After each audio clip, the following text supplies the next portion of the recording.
Guess whose internet finally came back after a good 6 hours out? Yeah, mine. So here I am, an hour late. We're an hour into WWE SummerSlam here this evening, so technical difficulties I cannot control was, of course, delaying as we have a ongoing commercial break following the first two matches of the night, which we'll get to those results and everything else still to come here in a second. Just once again, thanks for tuning in and listening. But yeah, starting this live watch-along reaction stream of WWE SummerSlam a little later than expected, which, once again, like I said, it's out of my control. There's nothing really I can do about it. But just realized as I was watching on my phone that I'm now currently streaming on, couldn't do both, with it being out there. As it looks like next will be the United States Championship match with Bobby Lashley and Austin Theory, who won Money in the Bank earlier this month. Main event still to come, Reigns and Lesnar once again. Like I said, we'll get to with what's happened already and what's still to come. 8 total matches. We actually just had a male model segment, the maximum male models, with a backstage vignette. So we'll see, of course, what else they have planned for this evening. As you can tell by my voice, yes, no doubt about it, I am livid. I was ready to run through a brick wall earlier. I'm very pissed off. But once again, like I said, it was out of my control. Nothing really I could do about it. But just realized a short time ago it kicked back on and said, well, here we go. Still got, plenty of show left, and why the hell not? Because, well, plan was to stream audio only WWE SummerSlam live watch-along reactions live here on YouTube. So once again, thanks for tuning in and listening. But yeah, I only missed 2 matches. I was watching on my phone though, via data, however the hell you want to say it. But a good start, sort of. Right now, gonna start off the middle part of the show. We'll see, if it stays steady and then it picks back up, or what the case is. DraftKings promo there for their free-to-play pool. Lashley's going to retain this U.S. title because Theory's the Money in the Bank holder. We'll see what they now moving forward do with him. With what I'm about to say, Because, of course, if you did not know, Vince McMahon did retire last week. But, yeah, just trying to, of course, get on track here. Let cooler heads prevail and see where they take this show. So, yeah, WWE SummerSlam, they said about 40,000. I don't know about that. From a picture or two I saw, the whole one side of the stadium is completely tarped off, as of course they are outside. It's a football stadium. LP Field, Nissan Stadium, Music City, Nashville, Tennessee, home of the Tennessee Titans. But here comes your U.S. champ and the almighty Bobby Lashley, who, surprisingly, but then, of course, finding out at the end of Money in the Bank, Austin Theory wins the briefcase, which made sense then at that point. Lashley re-won the title at Money in the Bank. It's held since. Theory's been Money in the Bank since as well. Rematch tonight for really no reason whatsoever, but here we are. Would, of course, rather have saw an Intercontinental title match tonight, but if not both. I mean, hell, it is SummerSlam. It's the biggest part of the summer. It's their second biggest show of the year. Speaking of WWE shows, following, what was the first match, second match, like I said, tuning in here about an hour later than usual due to some internet trouble for the past 6-7 hours, basically all day, it felt like. It was middle of the afternoon until just 20 minutes ago. But here I am, so, here we are with WWE SummerSlam, but of course they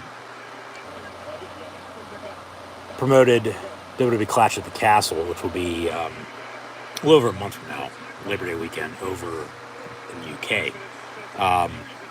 But SummerSlam here tonight is Triple H's first show in charge of creative. So, first pay-per-view, I should say. Had Raw and SmackDown this past week. But, bell rings, match underway. Here we go. Bobby Lashley, Austin Theory, 8-Town down. Lashley's going to retain. But, we'll see what happens here. And then we'll get into the thick of it with what I had planned earlier. Didn't know how the match card, of course, was going to go. But they kicked it off with the Raw Women's Championship. Bianca Belair, Becky Lynch, followed by, we just saw Logan Paul defeat The Miz with the Skull Crushing finale. Along with that Clash at the Castle promo, Bayley returned after the Raw Women's title match as well, alongside a few other former NXT Women's Champions. Trending number 1 in the U.S., hashtag SummerSlam. Be sure to use that hashtag and share on social media. So, yeah, an hour in, a lot has happened, even just with 2 matches. Maximum Male Models vignette. Here we go with this, which once again is Bobby Lashley, Austin Theory, if you're just now tuning in.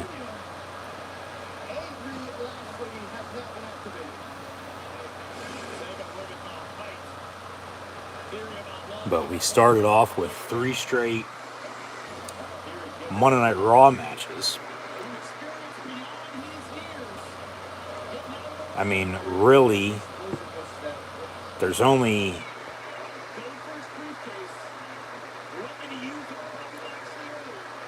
two, 3 SmackDown matches, depending on how you want to, with Reigns as the Undisputed Champion, being on both shows.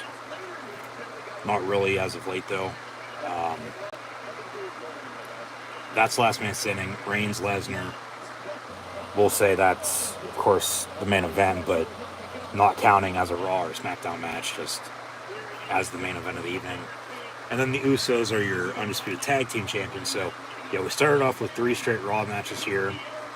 We still have to come from Raw. It'll be the Mysterios and the Judgment Day and the No DQ Tag Team match. And then the other SmackDown matches You could say, Usos Street Profits because, they've combined the tag titles with the main title as well. They need to take one of the two titles off the reins tonight, I think. Have Lesnar win back the WWE title. If they're going to have Theory cash in, okay, do it. But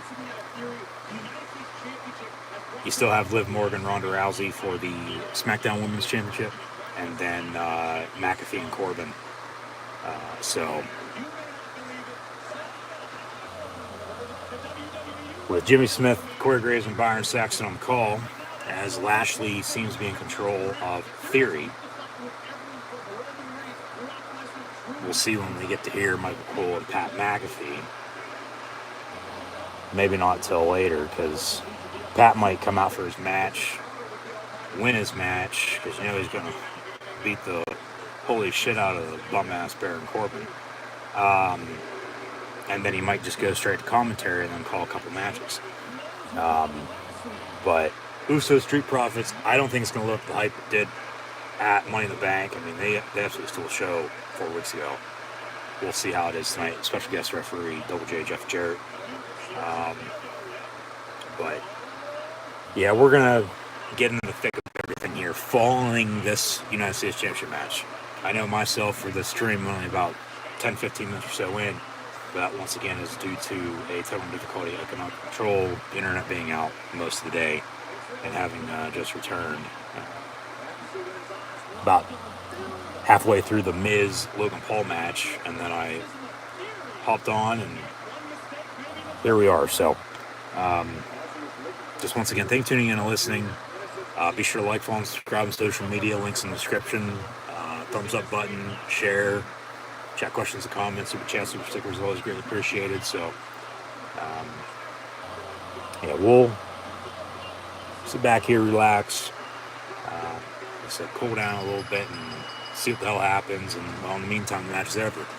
Lashley, a 5-minute match, if that, makes Theory tap out via the Chris Masters lock. And Lashley's still U.S. champion. We'll see what they put up against him moving forward. Theory is, of course, still going to be your Money in the Bank holder. But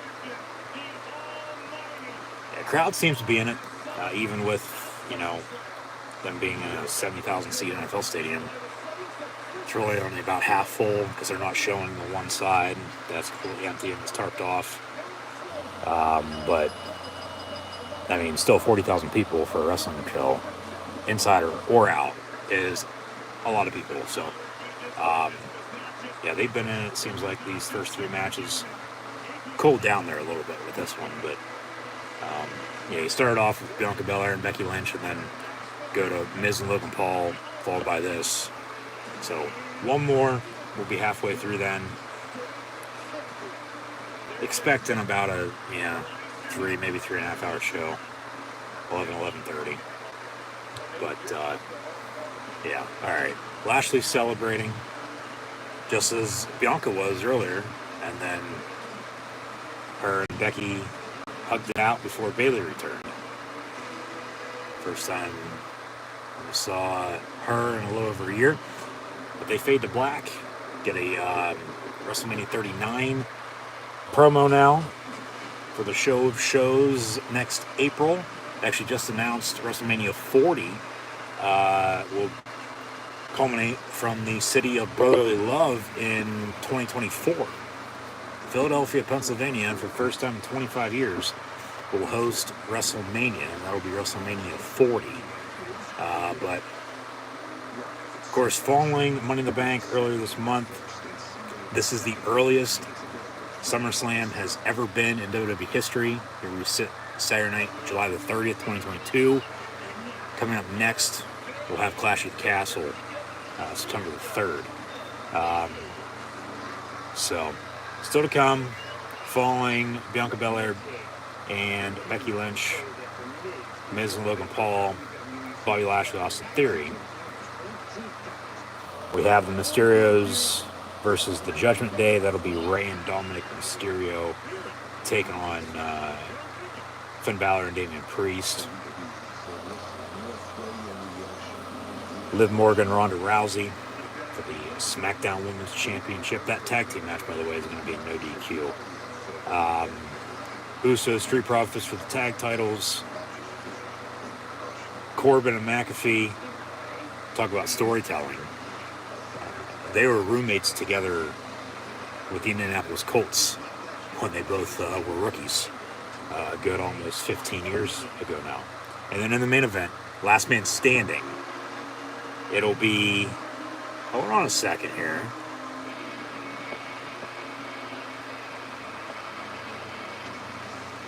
Alright. Here comes the Judgment Day.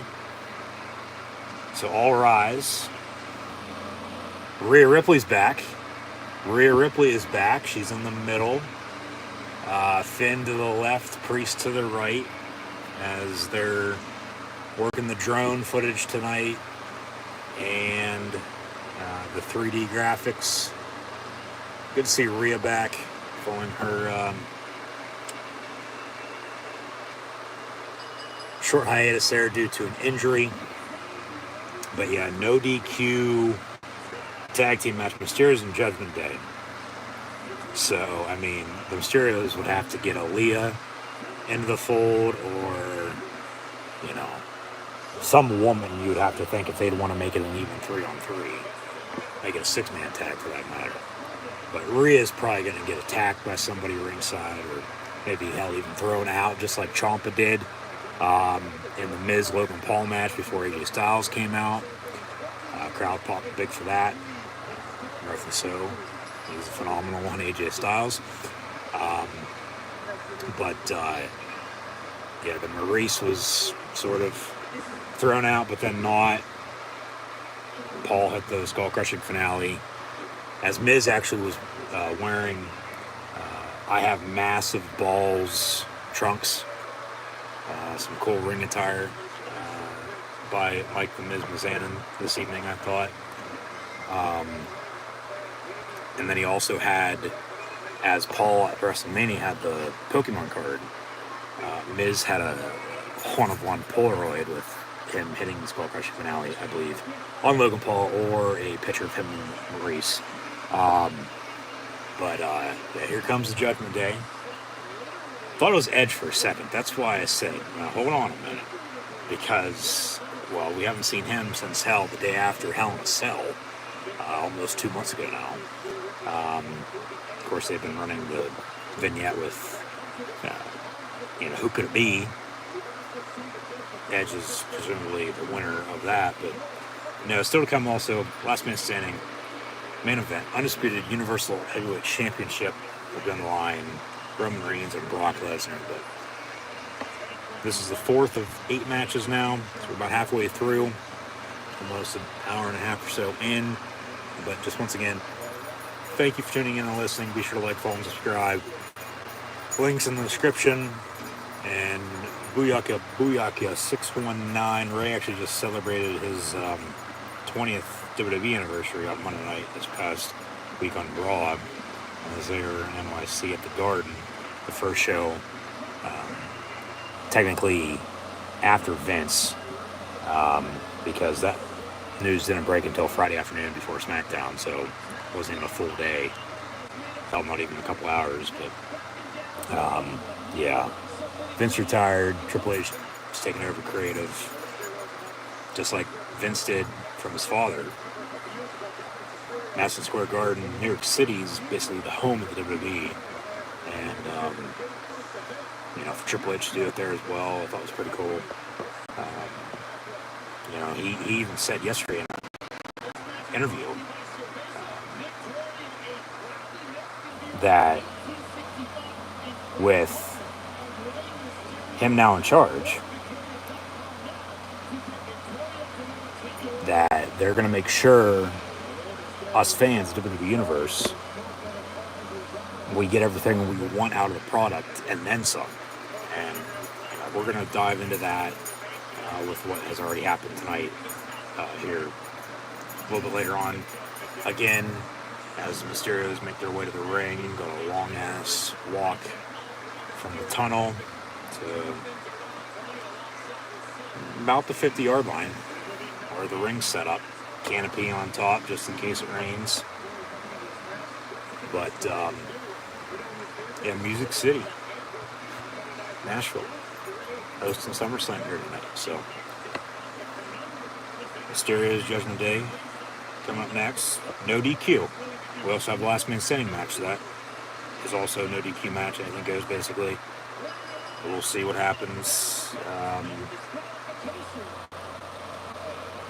in this and everything else still to come, of course, with what gets used and what doesn't. I'm sure these fans are going to be hammering for a damn table, like they always do. But, yeah, here we go. Bell rings much underway. They lock up and go after each other right away. Judgment Day in control to start off, as the Mysterios are wearing, looks like Ronald McDonald, Hulk Hogan attired theme, red and yellow. Bianca actually had blue jeans on in her match. Becky had some red and yellow too. I mean, Nashville is, the Titans are at least, you know, a bluish, silver, white scheme. So I don't know where they're getting the red and yellow from, unless it's from the past or they just thought it looked cool or whatever the reasoning is. I mean, it does look cool, but normally, you know, sometimes for these bigger shows, city-wise, depending on where they are, they'll try to connect the dots and, you know, make us think, just like I am right now, like, why the hell are they wearing red and yellow? But, you know, maybe Ray always liked the two colors, or they liked them together throughout his 20 years in WWE, since he just celebrated that anniversary on Raw this past week. I don't know, but I would have to think this match here, Ray and Dom are going to win this no DQ tag team match against the Judgment Day. That was created by Edge, created our superstar himself, but then sort of kicked out of after they turned on him. Hasn't been seen since. Of course, you know, those vignettes have been airing on TVs, you know, the past month or so now. Actually, they started that at Money in the Bank. That's right, yeah. And my first thought was Edge, followed by Bray Wyatt. So we'll see if either or is in fact true. But, yeah. Ever since they kicked Edge out of Judgment Day, they turned on him. They really haven't done anything with him since.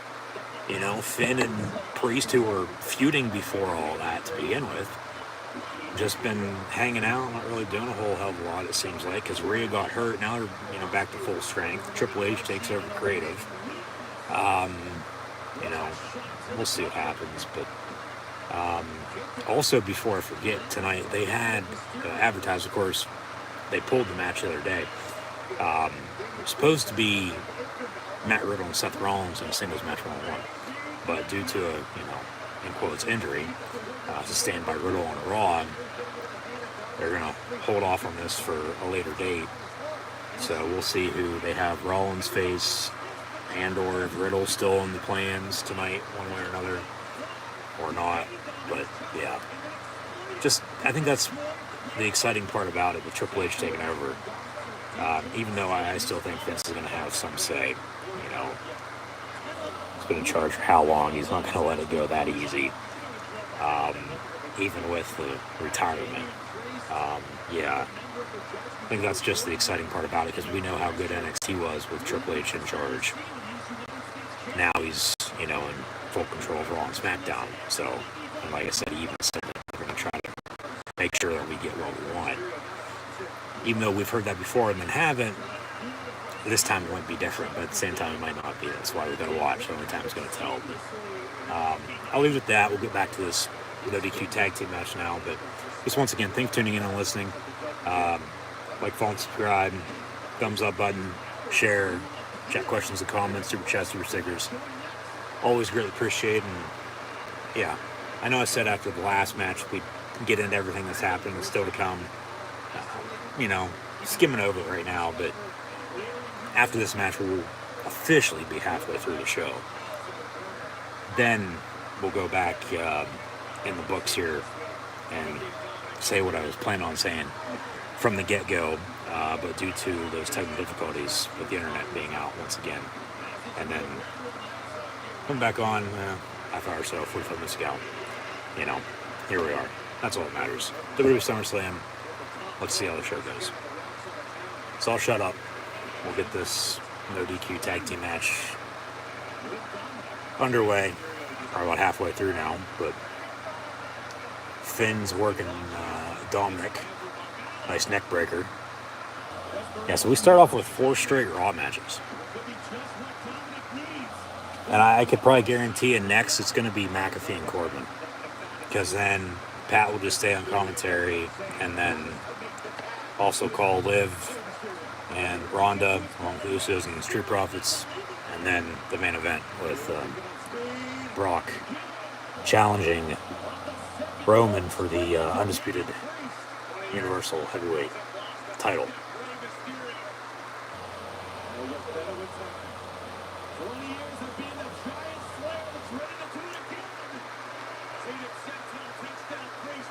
Ray off the top rope, and then a drop kick off the ropes.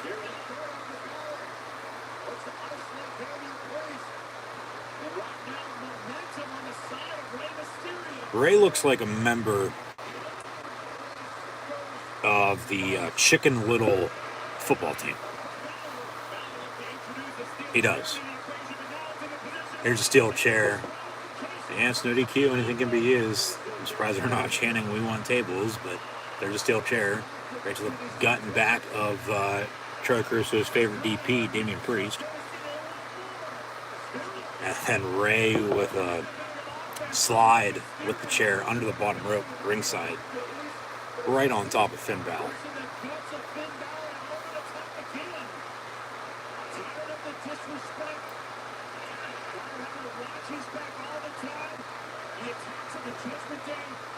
Ray off the ropes. Ooh, big drop kick by Damian Priest. And then a kick out at 2 on the pin. It's more of a big boot than the drop kick. Super kick, I guess you could say. Yeah.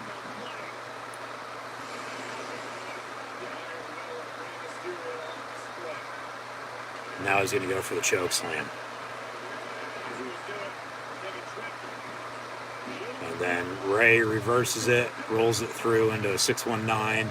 Finn tags himself in. Ray doesn't realize, then a big clothesline by Finn. Something I believe he just started doing recently. And then he drop kicks Ray into the corner, going to go for a coup de grace. Here comes Dominic trying to attack Finn Balor. Ray gets back to his feet, so they're going to get up top together now.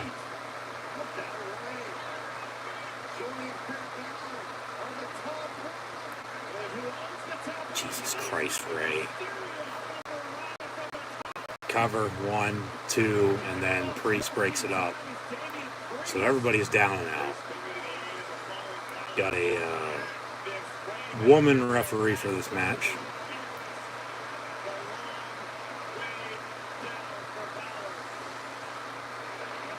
And Priest, who isn't legal. Remember, Rhea's still ringside too. I'm gonna work Ray here in the middle of the ring. Here comes Dom from behind, pulls him down, and then they work together, get Damian Priest in a 619 position, double 619 with Finn by his side. Here comes double 619 from the Mysterios, but then of course Rhea Ripley from behind dragging him ringside, and then now she has Dom on her shoulders and slams him down.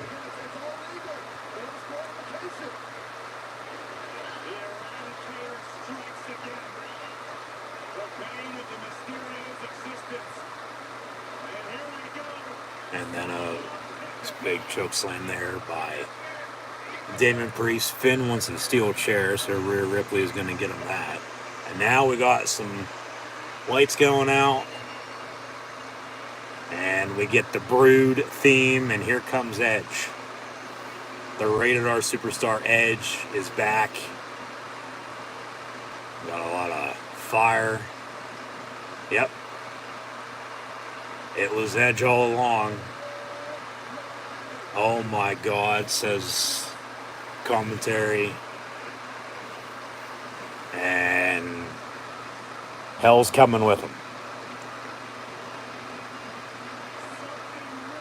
As he walks down the steps, they set up a special entrance for him out of the tunnel.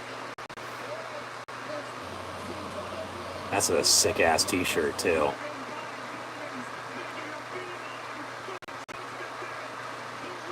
The Rated R Superstar Edge is coming back for payback.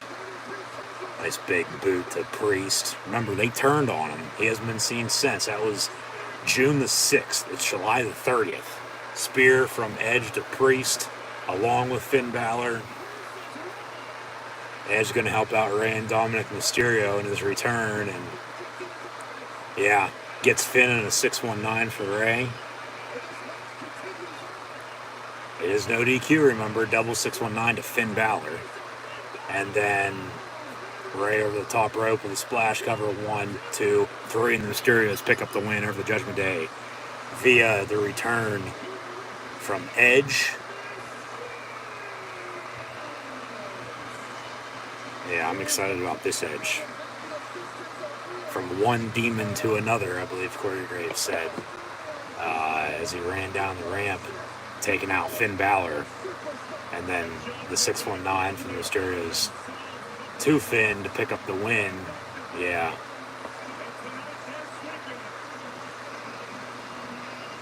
Well, there's your 3-on-3, but, I mean, Edge will be by himself. Sunglasses and all.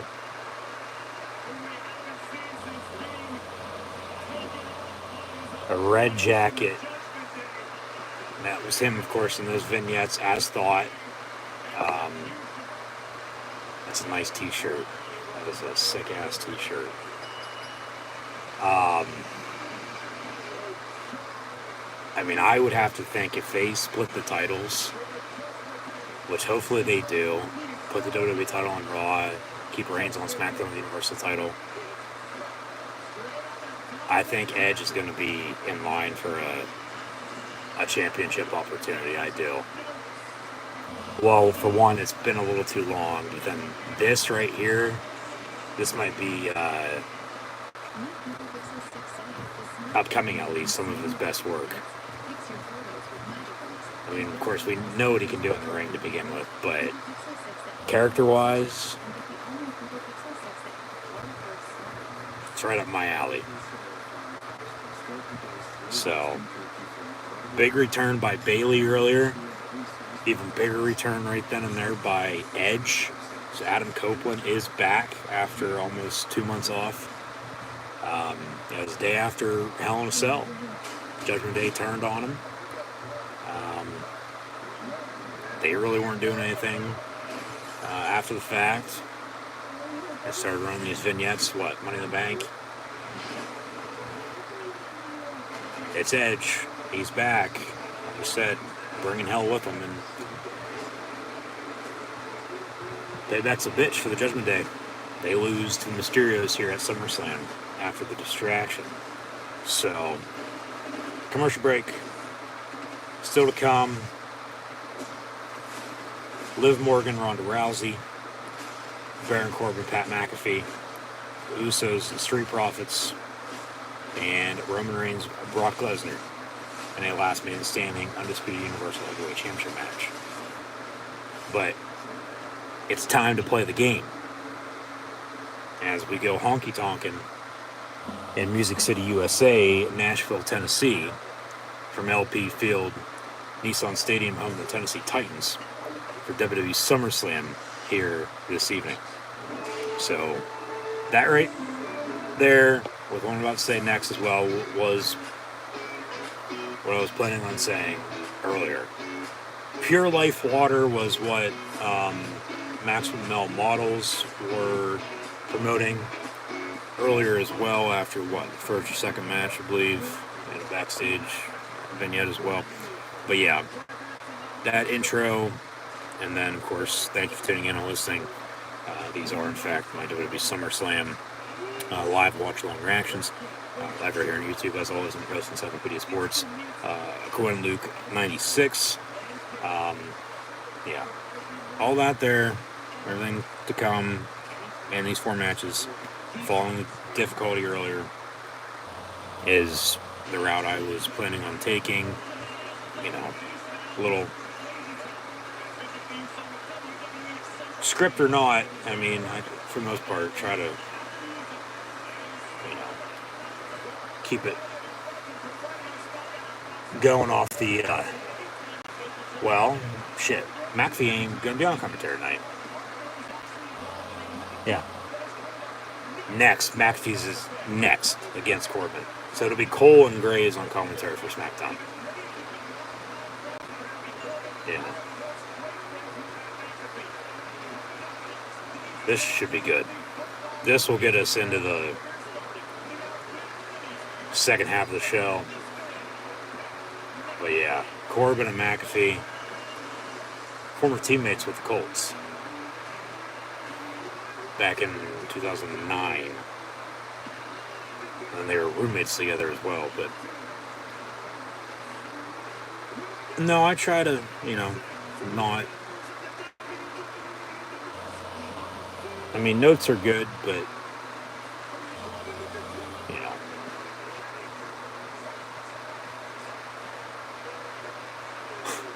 where, after John Cena returned, Cena's here, where, you can't see him. That's awesome. Yeah, McAfee Theory, WrestleMania, and then, you know, all the Austin shit. Hell, even McAfee can say he wrestled Vince McMahon in his last ever fucking match. Yeah, I'm surprised he hasn't put that into his intro on his show yet, after, you know, what's going on recently. Corbin's just a damn good heel. He is. You gotta respect it. The Happy Corbin shit with Madcap Moss, Riddick Moss by his side up until, you know, recently, it was getting stale. This is a fresh start for the character, it seems like. The Lone Wolf stuff he did 6-7 years ago was good. You know, he can do it all. He went from that to being a, you know, Money in the Bank winner, shaved his head, was a waiter, it seemed like.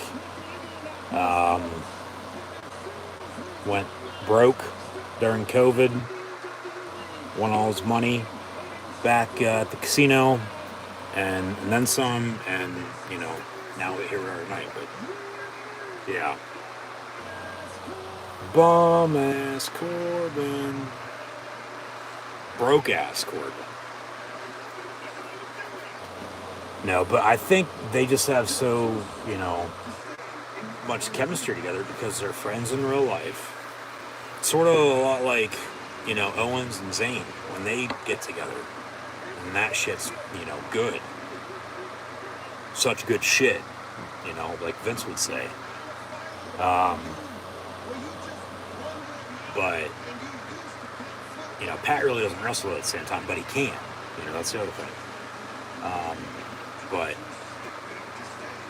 McAfee's for sure going to win this. I'd be shocked if Corbin won. I would. I'd be absolutely shocked. But the build to this match was pretty good. I thought the build to SummerSlam, because they were worried about SummerSlam before even Money in the Bank happened. The build to SummerSlam here tonight was sort of a lot like WrestleMania this year, I thought. But then the show, you know, played out and, you know, was pretty good. You know, exceeded expectations for the most part. McAfee got kicked in the nuts last night on SmackDown too, by the way. Yeah, there's an aerial shot of Music City as they were using Crazy Town by Jason Aldean, along with Shakedown by Rob Ritchie. But here comes Happy Corbin, who's going to get A little no reaction. Sounds like boos, if not from the fans, but we'll see what entrance song they use tonight for McAfee too, because he got a new one before he came out on SmackDown last night, and it has the beginning to Seven Nation Army. It sounds like with but it's not the same. Like, yeah, we'll see what they use here. Pat's gonna be super over. Remember the Dallas Cowboy cheerleaders came out with them at Mania. They're home the Titans tonight. We'll see. Titans are also rivals of the Colts in the AFC South. Both these competitors up against each other, Corbin and McAfee, were teammates with the Colts once again and roommates in 2009. Like I said, talk about long-term storytelling. There you go. The Joker's front row. It's a nice paint job there. Now we got a bum-ass Corbin chant. Is that a choir singing bum-ass Corbin? Jesus Christ. They got a choir singing bum-ass Corbin as Corbin makes his entrance. And the crowd's going to start chanting along with him. That's absolutely hilarious. Bum-ass Baron Corbin.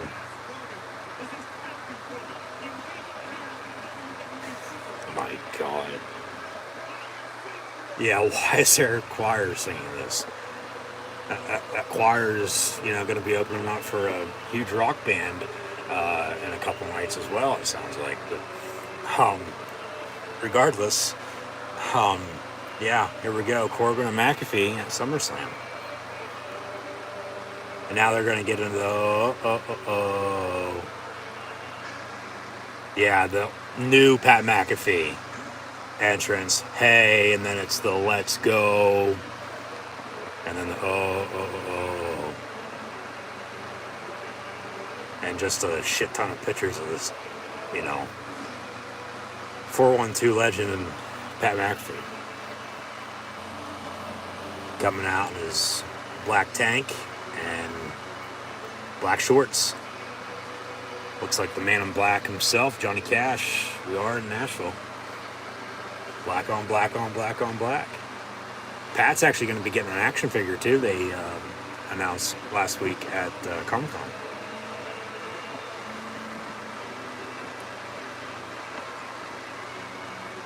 Yeah, that was good with the choir singing bum-ass Corbin and Baron Corbin during his entrance. That was good. I like that, yeah. I like Corbin, I do. I like Pat though too, no doubt about it. I mean, honestly, who doesn't? But, yeah.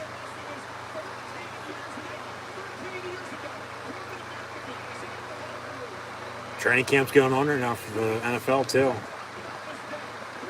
Yep. Lil Nate, Charles Robinson, going to be your official referee for this match as well.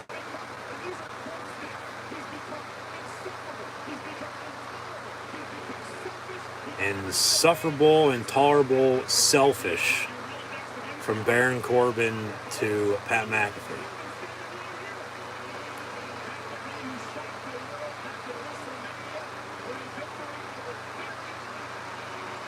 But then he lost to Vince. You want to say that too, Michael Cole? You also want to say how superstars that have left have, let the company down and let the fans down too while you're at it? Shut the hell up. Jesus Christ.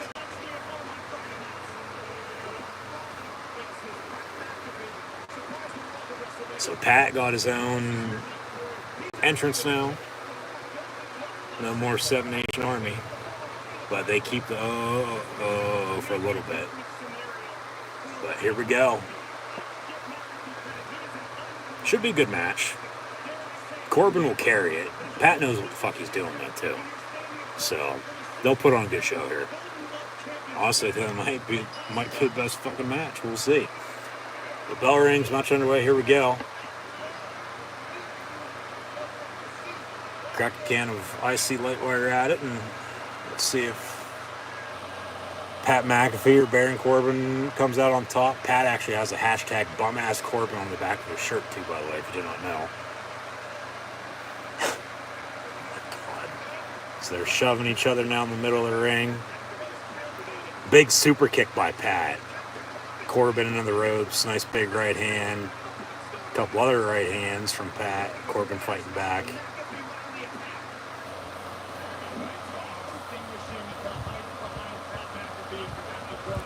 Pat off the top rope. Jesus Christ. And then a big clothesline setting him ringside. Wow.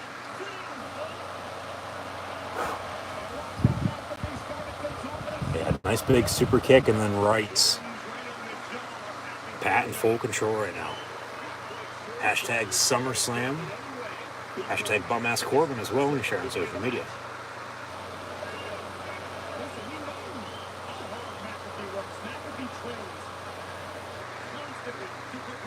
Pat reverses that. McAfee still in control here early on as Corbin gets sent into the ring post, now rolled back into the ring.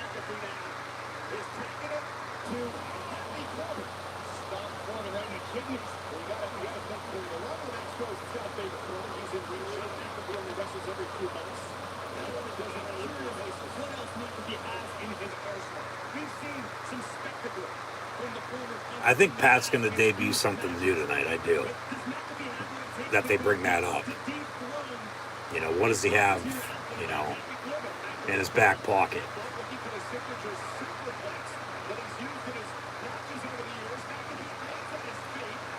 Pat with a moonsault, but then Corbin with a nice big drop kick to the gut, sending him into the corner. Shit. Miz took a big shot to the gut earlier. Splash off the top rope ringside through the announce table by Logan Paul. McAfee just took the same drop kick to the gut by Baron Corbin.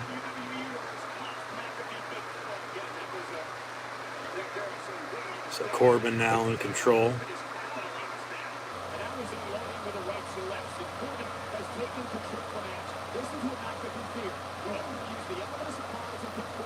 This will be a one-off. Pat won't wrestle again probably until...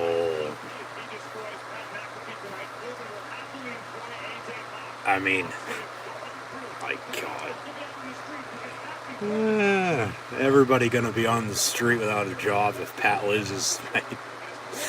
Oh, my. No, I mean, I'd have to say Pat probably won't wrestle again until the Rumble, which I get that's another, 5, 6, 7 months away, but...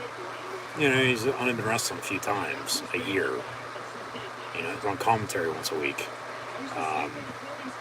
Plus, he does a show 5 days a week.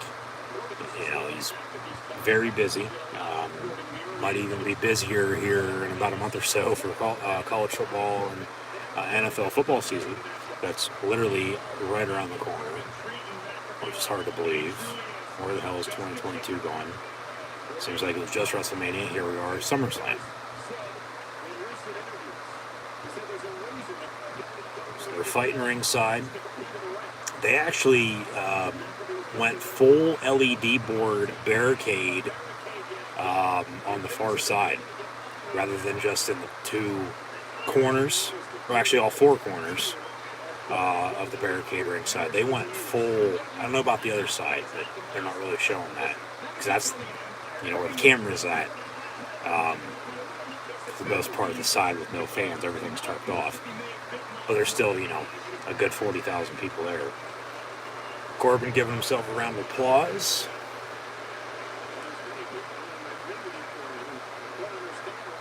I would think Pat maybe, could, use some help from someone involved in football. Can't be current though because they're in the middle of training camp. It would have to be maybe AJ Hawk, maybe somebody retired. Maybe if another former teammate is, maybe Peyton Manning comes out. Knoxville's not too far. He thought about buying the Titans at one point in time. Didn't buy the Broncos. Walmart now owns that. But, and speak of the devil, yeah, Corey Graves just name dropped Peyton Manning. I swear to God, I'm bugged. But, yeah. Maybe it's it's not a no DQ match by any means. It's just, basic one-on-one. Pat might not necessarily need some help, use some help maybe by the crew, the boys. Maybe Boston Connor or Ty, or we'll see what they do for the finish. McAfee's gonna win, but yeah, Corbin going to town on him on the announce table. Come on, Pat. Claps on Michael Cole. Maybe Michael Cole gets involved. Maybe Cole screws over Corbin. Corbin getting on commentary. Hey, Tim and Sally, Pat's parents. This is Football Tom going to town on your son. You suck. Corbin shoves Michael Cole. Get away from me, says MC. Yeah, Cole might get involved in this now, I would think, maybe.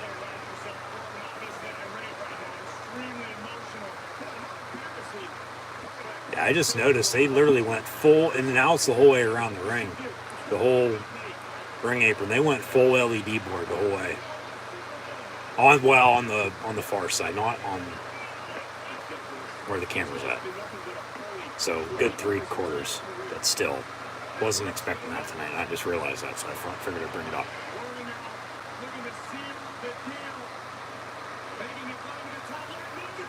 Pat jumps up top, catches himself, punching back into the gut of Baron Corbin.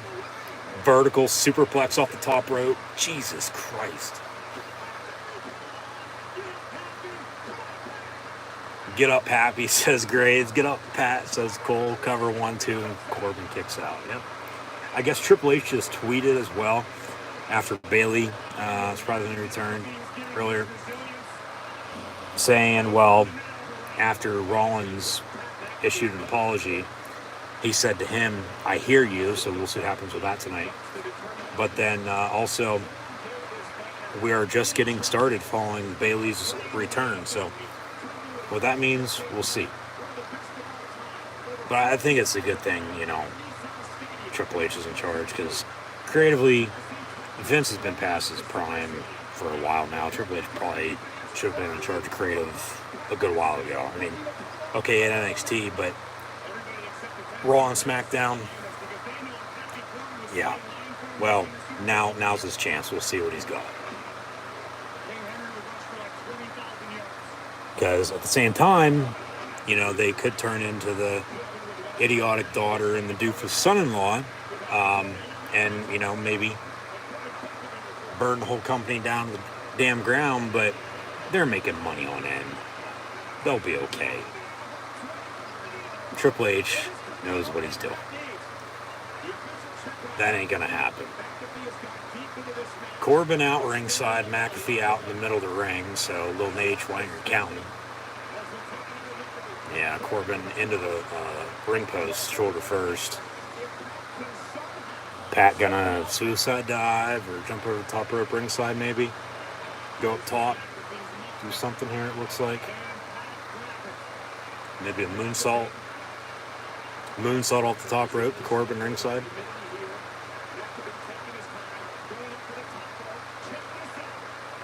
Pat almost falling off the top rope, and then I gotta go. Yeah. He lost his balance once he got up top, but then takes a dive and takes out Corbin. Yeah. What did he just call that? Swan Tone Band Beanie? Are you too much of a pussy, Michael Cole, to say a Swanton Bomb? Like, what the fuck? What the hell was that? You can't come up with something else, name-wise, for that?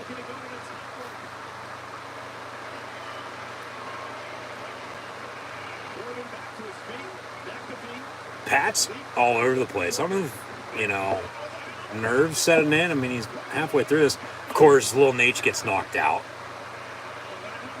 Pat gonna go for a low blow. Yeah, he's gonna punt kick him right in the nuts. Because Lil Nate, yep, there's the low blow. Yeah, because McAfee now tell him to suck it. Yeah, Pat got kicked in the balls last night. Corbin gets kicked tonight. Pat gonna go up top now. Rolls it through, cover a 1, 2, 3. There you go. Pat McAfee with the win on bum-ass Baron Corbin here at SummerSlam. Good match, good finish.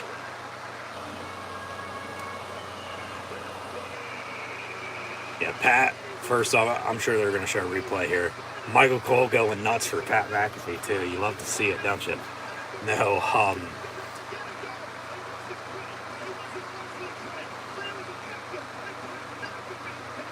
crowd chanting along, though. But they were going to go for an end of days. Corbin on the ropes. And this is all after he did a flip off the top rope.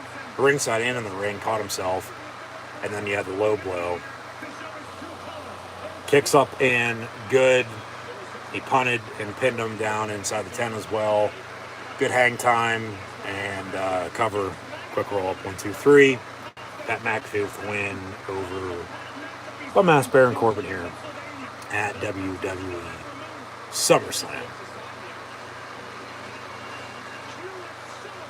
Shut up, Cole. McAfee going to go straight to commentary now, it seems like. You got lucky, and then McAfee tells Graves to suck it. Him and Michael Cole hug it out. The Titans are front row. It looks like a couple of them behind the announce table. Pat with a beer. Gonna chug that. 12 ounce.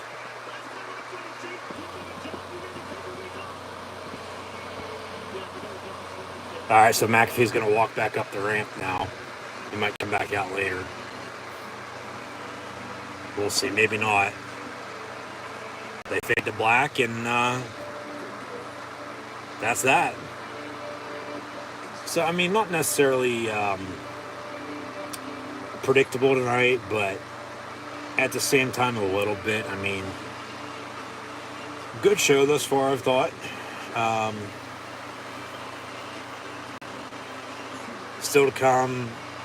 Next will be the tag team title match, I bet. And then they'll give Liv and Ronda the co-main event, and then Reigns and Lesnar. We'll see the deal with Rollins, Riddle, you know, maybe some other shit in store for us fans here this evening. But there's going to be a party down on Broadway, yeah. Yeah, Pat just picked up the win. Yeah, it looked like Bustin' with the Boys. Will Compton and Taylor Lewan were celebrating with Pat there, if I'm not mistaken. But, okay, they're going to show a replay of SmackDown from last night. That kicked off the show. Yeah, the Donnybrook bar fight match, basically. Drew McIntyre and Sheamus, number one contendership for Clash of the Castle to face whoever the Universal Heavyweight Champion is. It's going to be Roman Reigns. Unless they split the titles, Brock becomes Heavyweight Champion. The winner of this is still going to face Reigns at Clash of the Castle, it seems like. We'll see what happens, though. But yeah, they had this last night. I don't know why they didn't have this, say, like, next week. Like, just to keep us on edge. Like, they're doing stuff, not necessarily too early, but it seems to me like even with one pay-per-view in front of them, they're already looking towards the one right after. So, okay, Drew McIntyre is going to make an appearance here tonight at SummerSlam. Maybe he gets attacked and then they say he's injured. And, you know, they have to figure something out now or something. Maybe that's why they had the match on last night. I don't know. We'll see. But Drew coming out, sword and all.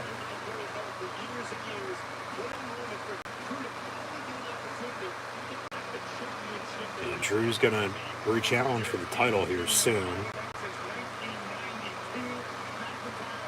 I mean, they're having this segment somebody's coming out.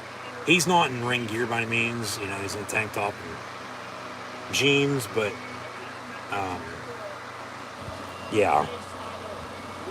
I mean, why else are they doing this if he's not going to get attacked?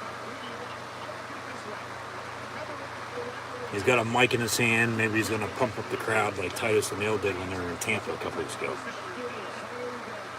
Nashville, how the hell are you?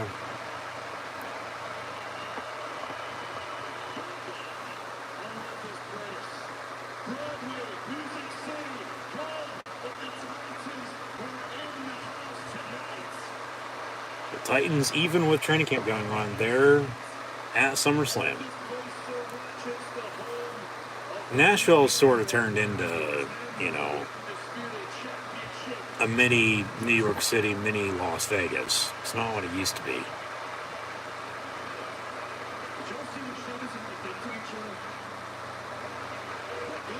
So Drew talking about his match now from last night. He didn't even walk the way down the ring. He's, you know, midway down the ramp, which is curved coming out of the tunnel to get to the ring. He's going to get his shot at the title at Clash at the Castle. They were pumping the Red Dragon. Not the American Dragon, Bryan Danielson, but a fire-breathing Red Dragon in the video over there.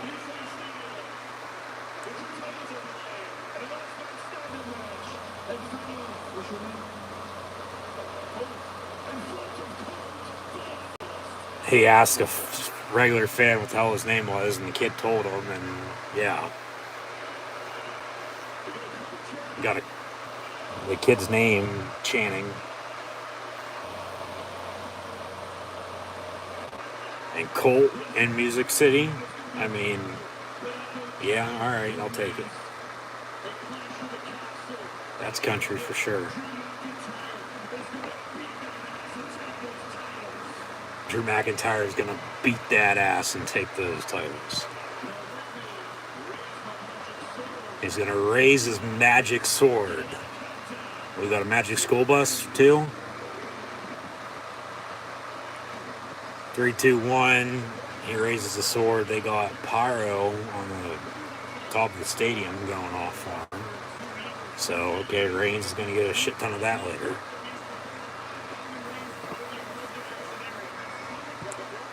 That was a little odd, I thought, for Drew to come out. Go back to Cole and Graves on commentary. Let's see what's next.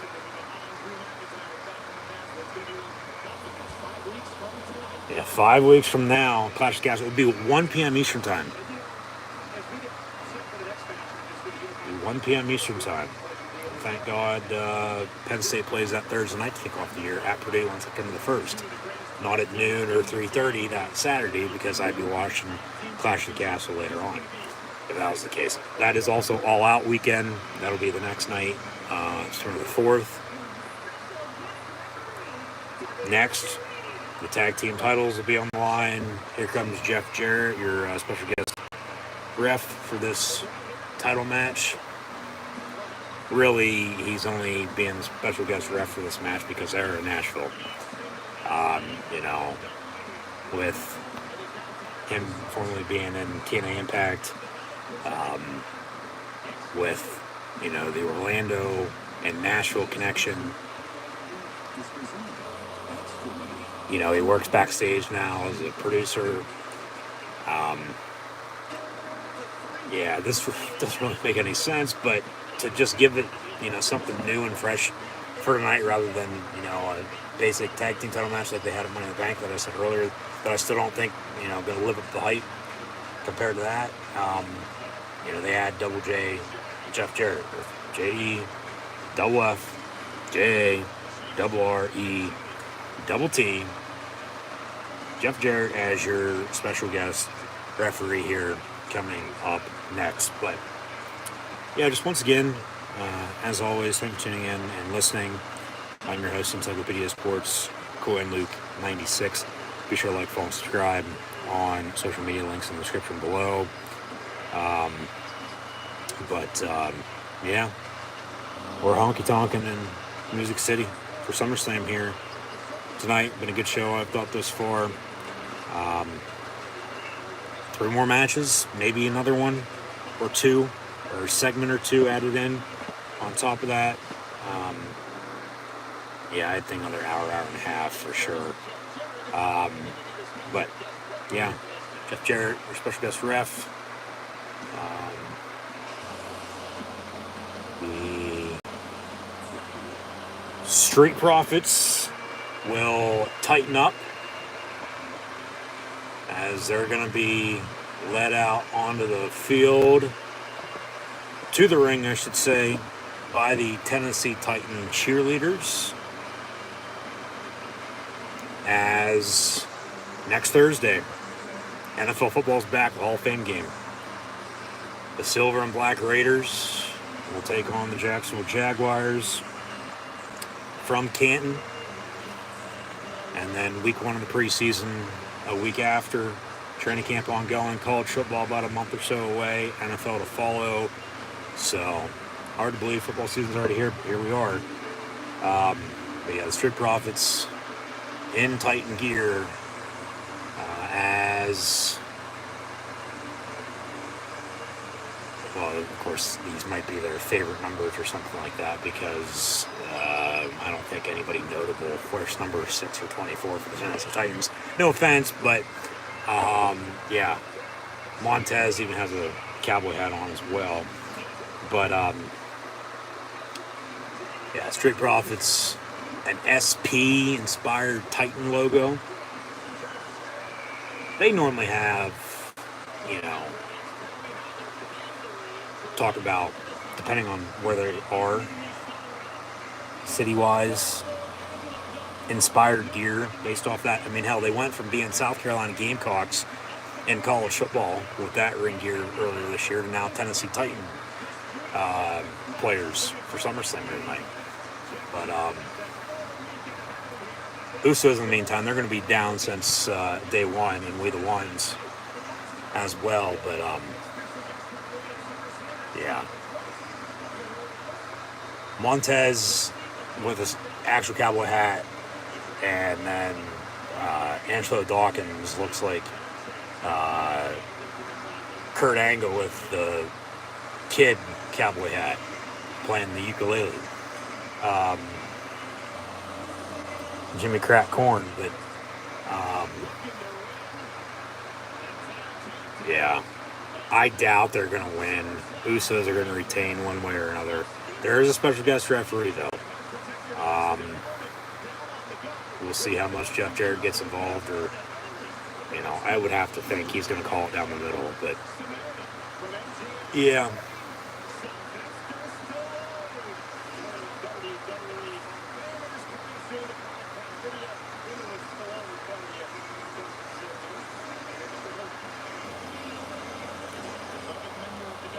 The Street Profits trying to get Jeff Jarrett pumped up for this match, trying to get him on their side. And here come the Usos. Jimmy and Jay Uso, We the Ones, as they've been down since day 1-ish. They're your undisputed WWE Tag Team Champions, the Usos. They got We the Ones foam fingers now. I need one of those.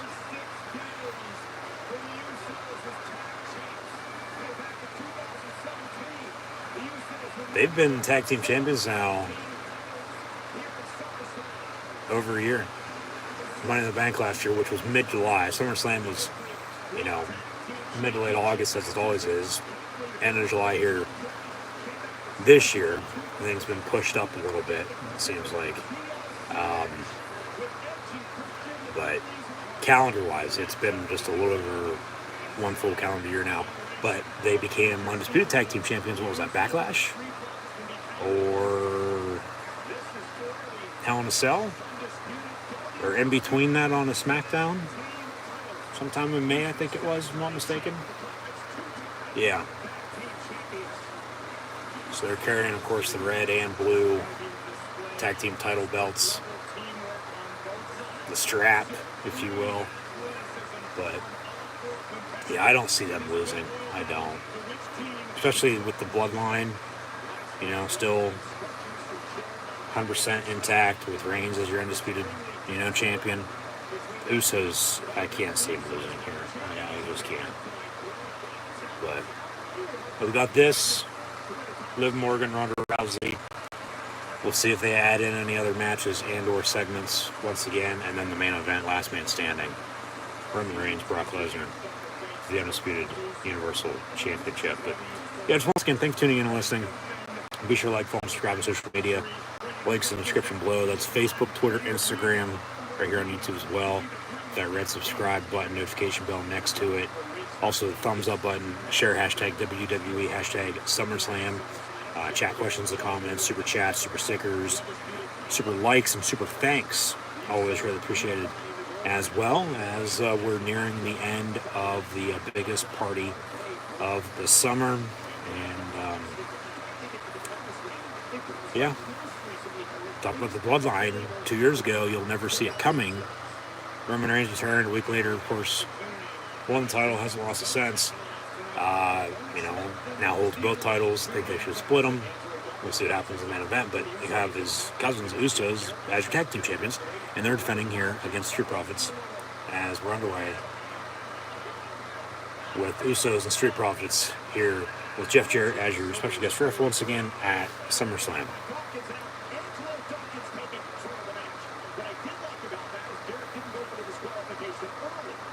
And Jeff Jarrett's getting physical. He's getting his hands dirty. 5 count, you break it up. Lucky I didn't ring the bell. So Jimmy Uso and Angelo Dawkins tag mate. Here comes Jey Uso. Jey has no shirt on tonight. So, of course, keep them separated. Same thing with the Street Profits. Dawkins has his Street Profit Titan jersey on. Montez doesn't.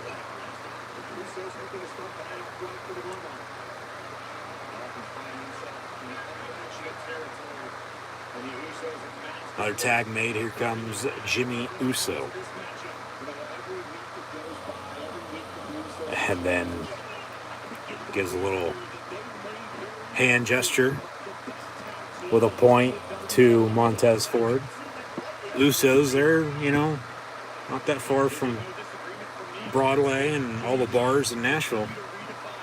They might have a good night depending on what happens. Maybe that'll be a big wrestling story again next week. 4 count from the ref.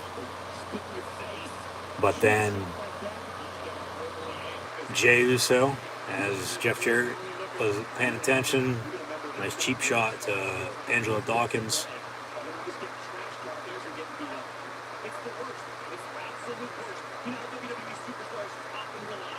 Yeah, this is just odd with Jeff Jarrett as your special guest ref, no doubt about it. But it just adds to it because, what else were they planning on doing tonight, if not? Probably nothing.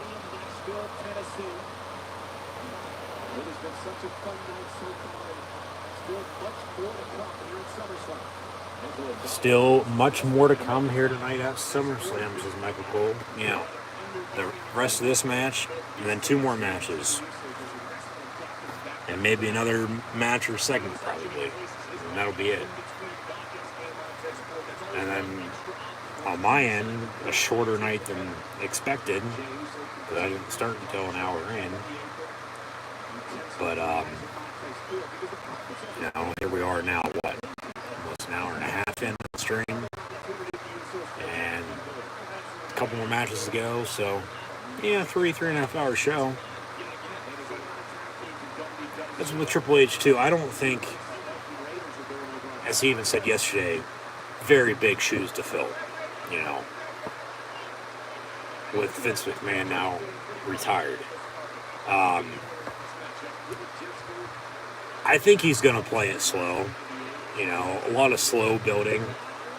early on here, but a few big splashes as we've seen tonight.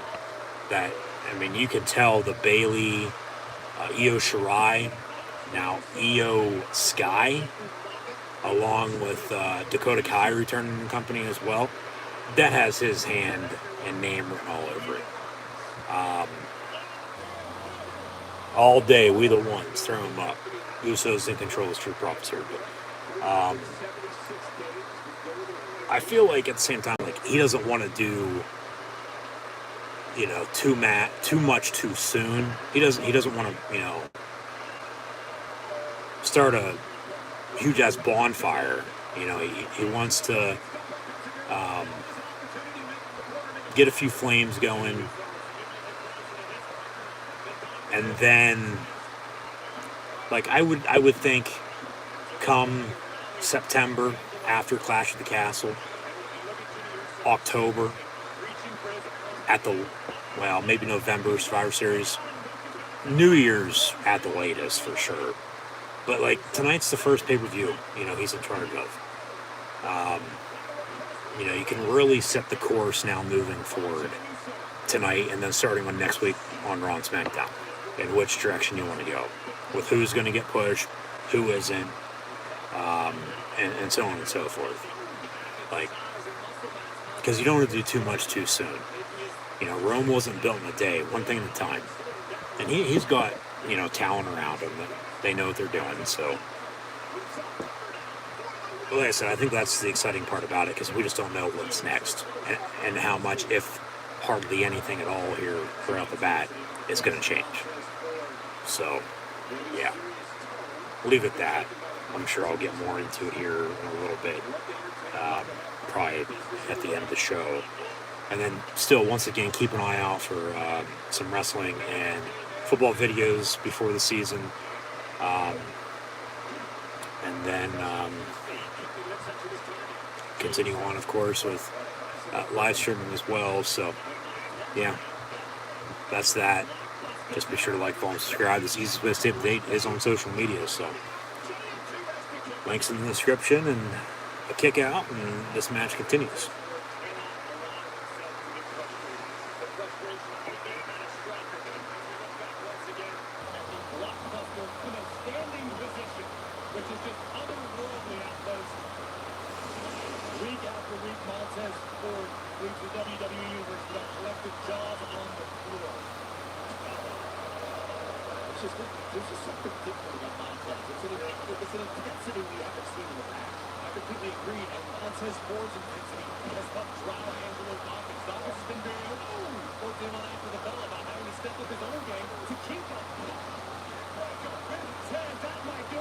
Cover, 1, 2, kick out. Jeff Jarrett with a fast count there.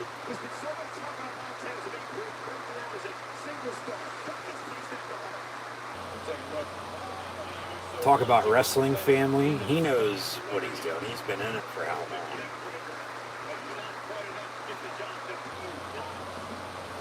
He's married to Kurt Angle's ex-wife. Tag made.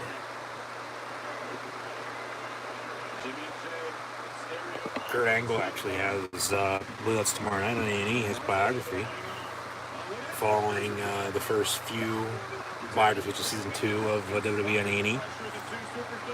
Undertaker, Goldberg, the Bella Twins, Kurt Angle's tomorrow. Suicide Dive, taking out the Usos. Angelo Dawkins going to town.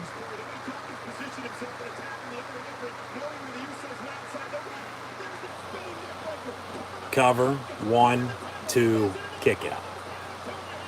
Crowd on their feet, on the floor. Surprised they're not telling them to sit hell down. Yeah, nice big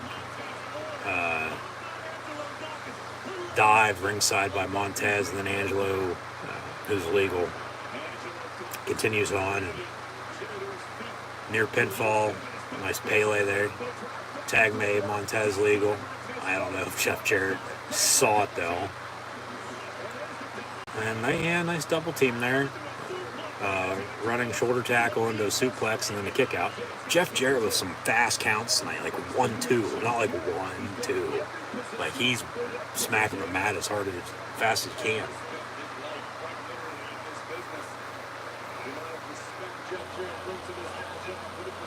Another tag made.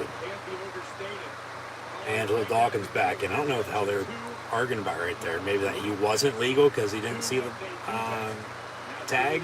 Maybe I was right. Maybe I was wrong. I don't know. It doesn't matter. Angelo Dawkins is legal. Super kick by the Usos. Another tag made. Jay, your little competitor. Double super kick by the Usos. Angelo Dawkins now. Now they're going to go up top. Another tag made, actually. And frog splash? Yep. Uso splash, if you will. Cover 1, 2, kick out 2.5. Yeah. Jeff Jarrett, special guest ref. Okay. This match, as thought, I said it a few times earlier. So if you don't believe me, if you're just not tuning in, of course, go back and check it out. This match living up to the hype of the match they had at Money in the Bank. Be as good, if not better? No, I don't think so. And it's all right now. Nothing spectacular. It's still a good tag team match, no doubt about it. But, and I always hate to compare because, everything's different, and not everything is always going to be the same as it was before, same as, whatever you're comparing it to. Double splash by the Usos. From corner to corner, cover 1, 2, and a breakup by Montez. So match once again continues.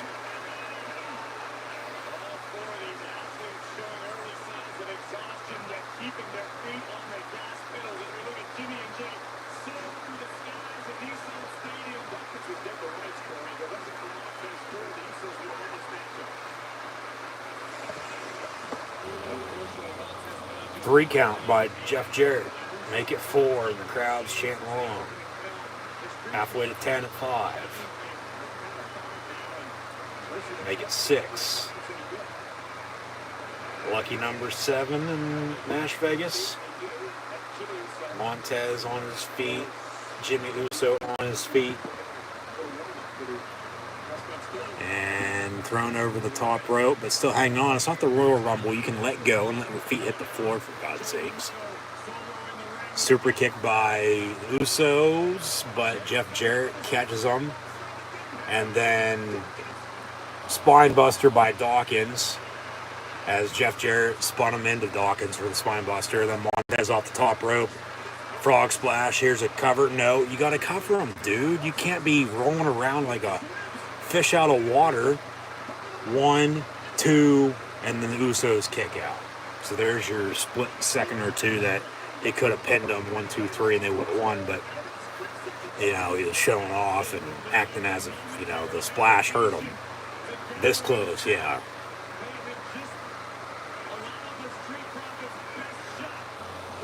Bianca must like that small too. This is awesome. Chant by the crowd. I don't think this match is as good as they had Money in the Bank. I don't. I'm sorry. I just don't. Yeah, 1, 2, 3. Well, you pissed around and didn't pin him at first. Montez and Jeff Jarrett arguing once again. Here's another tag. Angelo Dawkins legal. Yeah.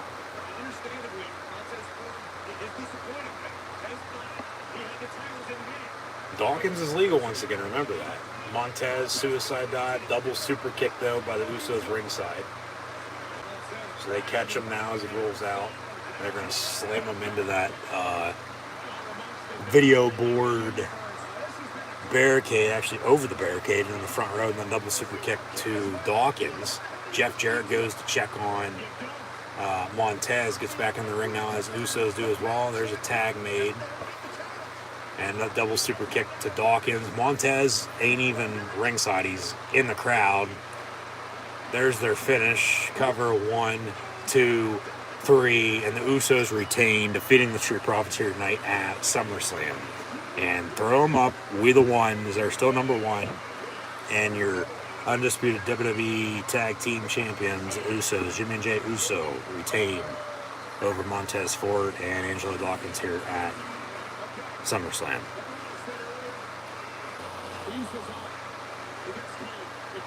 Yeah, Montez, and I mean, I feel this was, talk about being scripted. Him and Jeff Jarrett arguing a few times in this match, that was planned. And then that led into the finish.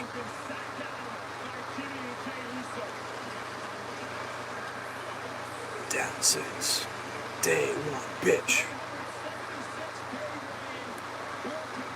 Yeah, that's only half of what Reigns has had the titles for, though. Because Reigns has been champion almost for 2 years. They've been champion a little over 1 year. So, the Bloodline, we the ones, throw them up.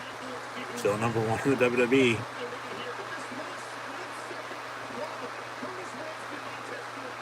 Yeah, flopping around like a fucking fish. Could have won it right there. But nope. And then he got kicked out, basically. And then Dawkins took the pin again. This might lead to him, arguing with Dawkins, and they're not a tag team anymore, for all we know. Who knows? But, yeah. Nice finish. Cover 1, 2, 3. Usos retained, so.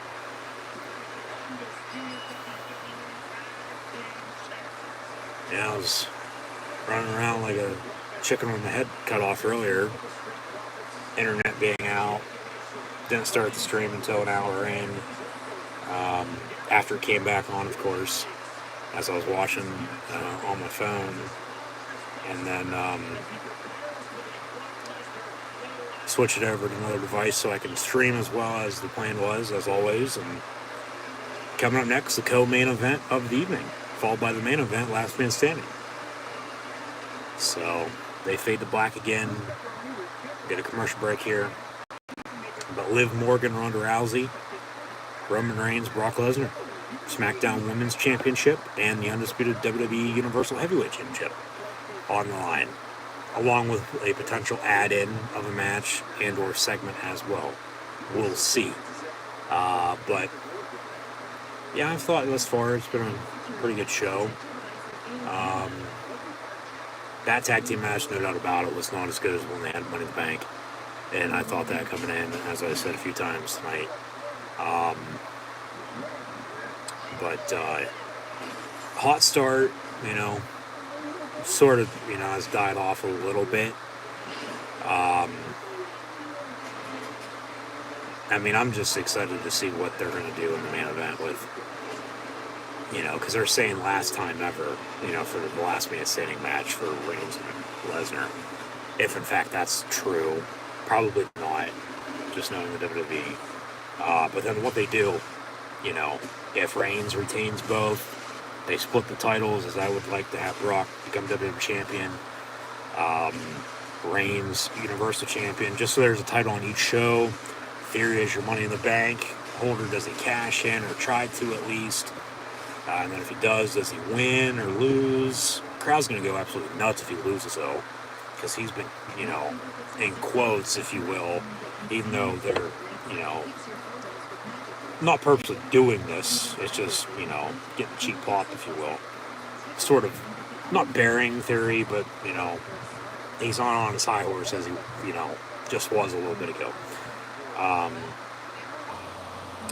But then even, like I said, too, with Edge back, I think, on Raw, he would be a good challenger for the WWE title, potentially, because they've already done him and Reigns and SmackDown for the Universal title. That's just the exciting part about it. With Triple H in charge, what road he takes, and then also if they split the titles tonight with Reigns and Lesnar, and then they have a champion on each brand on Raw and SmackDown moving forward or not. But they tell us don't go anywhere. We'll be right back. Man, I had a shit ton of different messages with, okay, this ain't working this way, this ain't working that way. However you want to put it, just, I said, literally running around, pissed off, chicken head cut off, trying to figure out how I was going to watch SummerSlam to stream it tonight. And then I started watching it, couldn't stream it, and then could, so here I am. And yeah, shakedown. Somebody's going to get put down tonight.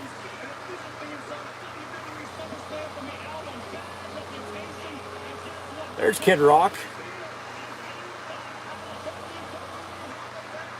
Nice blue can.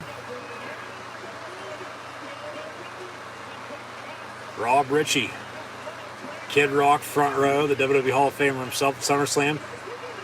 And then, is that Riddle or Kid Rock? That's Matt Riddle. Okay. Matt Riddle's in the ring. Riddle ain't hurt.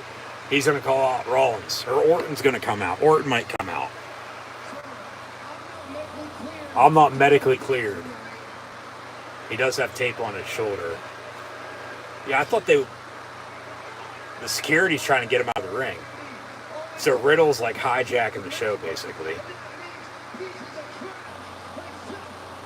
Pieces of trash like Seth frickin' Rollins. Seth, get your motherfucking ass out here, says Matt Riddle. Are we going to burn it down at SummerSlam?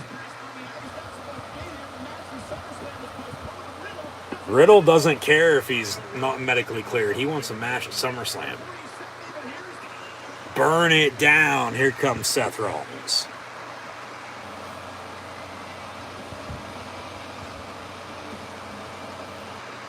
Rollins getting chased down by... And Rollins is... Well, Riddle's in a pair of shorts. Cargo shorts. Rollins is in a suit. No jacket, but a suit. As they're trying to hold him back. Rollins going to run down the ramp now, and Riddle's going to meet him midway. Yep, here we go. We're going to fight Seth Rollins and Matt Riddle at SummerSlam. So they're going to have this match. As thought. They're not going to hold off. You know, thought maybe, okay, Riddle can't wrestle. It's Rollins versus Cody Rhodes. Rollins versus Randy Orton. Of course, Johnny Gargano rumors. Bray Wyatt. Rollins going to go for a curb stomp. Rollins with a curb stomp on Matt Riddle in the middle of the ring at SummerSlam after he gets called out by Riddle. Yeah, they went from Kid Rock ringside to somebody jumping the barricade and then realizing it was Matt Riddle. At first thought it was Kid Rock, though, too, for some unknown reason. But Riddle calls out Rollins. Oh, chant from the crowd. And Rollins with the stomp. Going to walk back. And technically no match, but they have an altercation at SummerSlam. And they're going to say Riddle's now even more severely hurt. Maybe Orton will come out now. You know, or Orton will return on, you know, Raw Monday night or something like that to add fuel to the fire with this feud with, of course, RK Bro, but then, you know, there's Cody Rhodes as well. You know, back to those feuds or storylines, you know, that at least to make sense, you know, because talk about Hell in a Cell. Haven't seen Cody since because he tore his pec. Cody won the match 3-0 in those three matches at Mania, Backlash, and Hell in a Cell before being on the shelf. It makes sense with Riddle and Orton. Have Orton do something here to help out his former tag team partner, his best friend.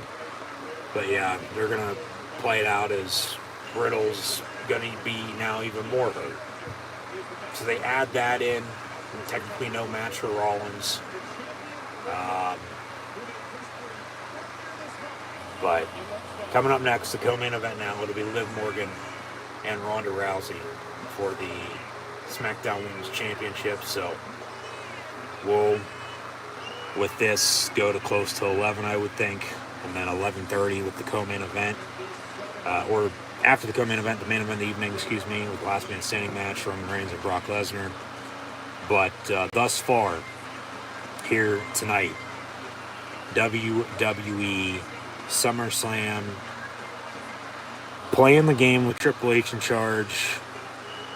We're honky-tonk in Music City, USA, Nashville, Tennessee, LP Phil Nissan Stadium, home of the Titans for WWE SummerSlam. Of course, thanks for tuning in and listening. My SummerSlam live watch along reactions, audio only. Once again, potentially for the final time. Just be sure to subscribe. The easiest way to stay up to date is, in fact, on social media. But as always, I'm your host, Encyclopedia Sports, Coy and Luke 96. So yes, be sure to like, follow, and subscribe to social media. Links in the description below: Facebook, Twitter, Instagram. Scroll down, check out those 3 pages, along with hitting the red subscribe button, notification bell next to it as well, right here on YouTube. Thumbs up button, share, hashtag WWE, hashtag SummerSlam.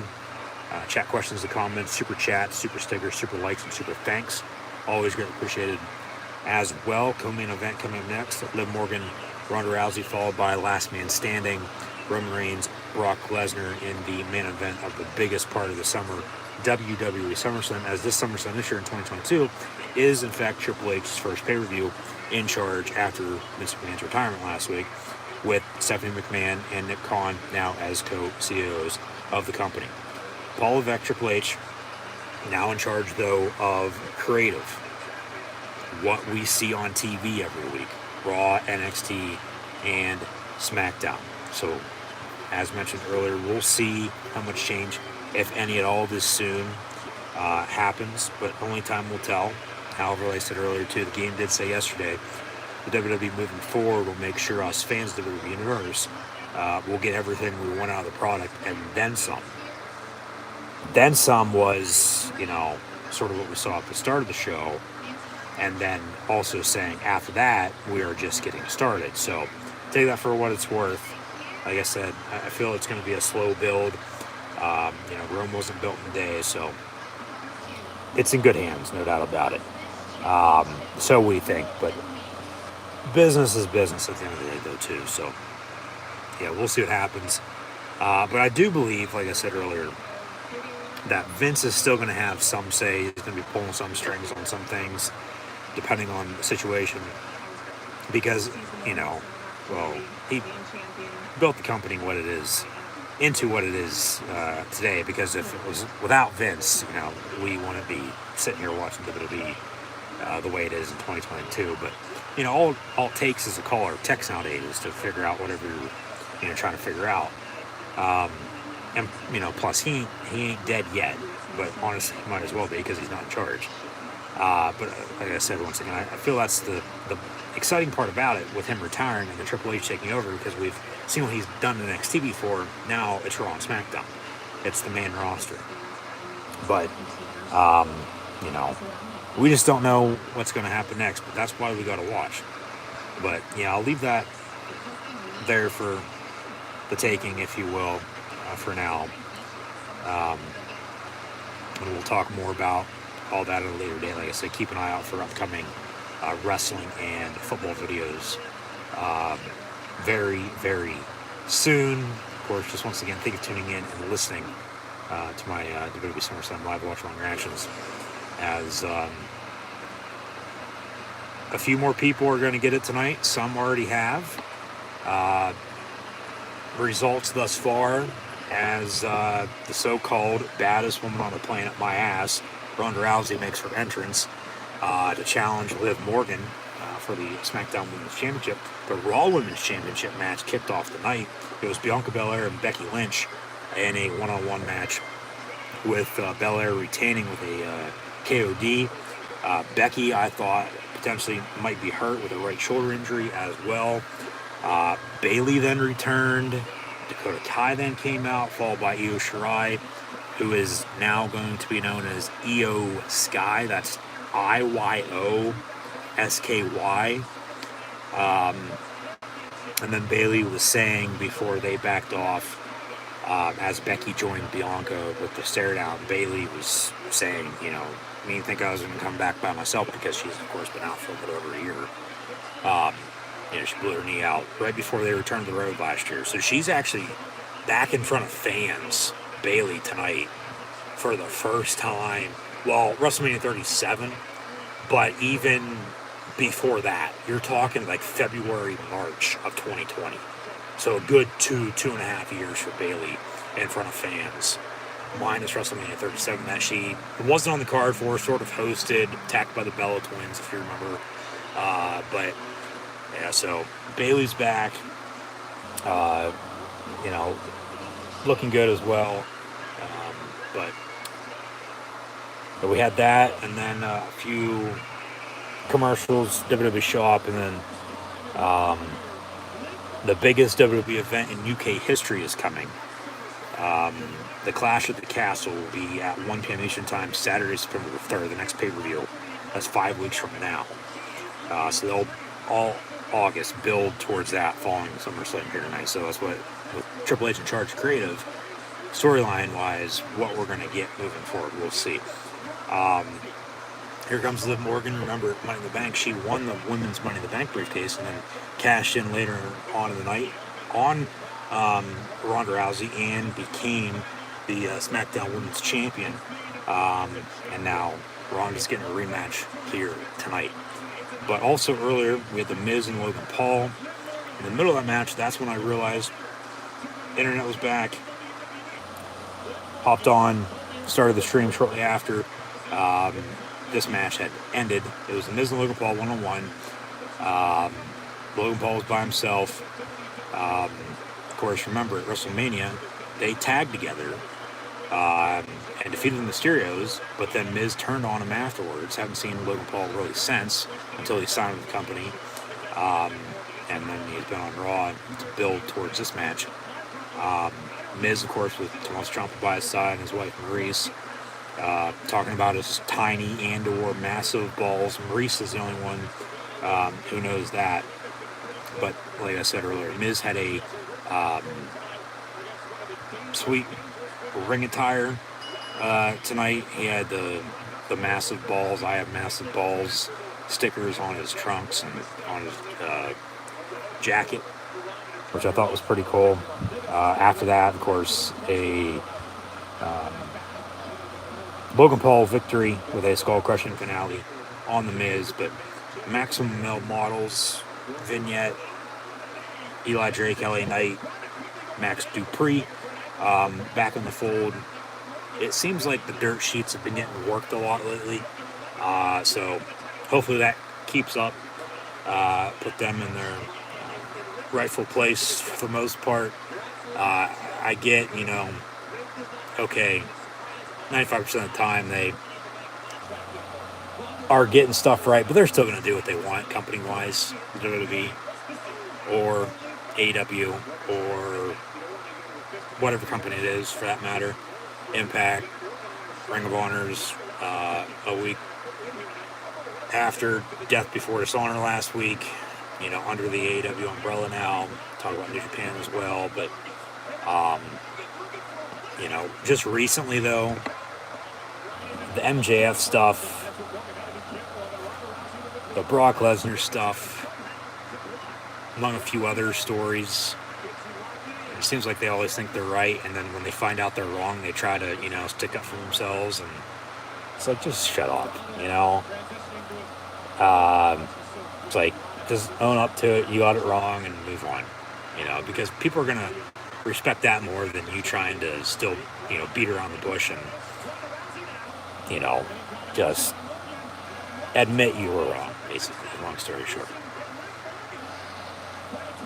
I'll leave it at that. But yeah, after that, we had Lashley retain his U.S. title over Austin Theory. The Judgment Day were sent straight to hell, as Payback was a bitch for them, following the return of the Rated R Superstar Edge. Edge returned tonight at SummerSlam. The Mysterios picked up the win over the Judgment Day then. Pat McAfee with a win over Bum Asper and Corbin, following a kick to the nuts with the referee not paying attention after Corbin was knocked into him into the ropes.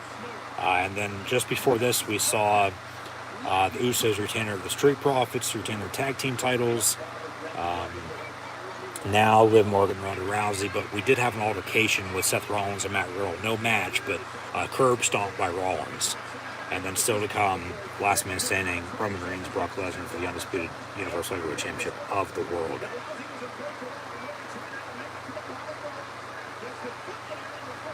Rope break.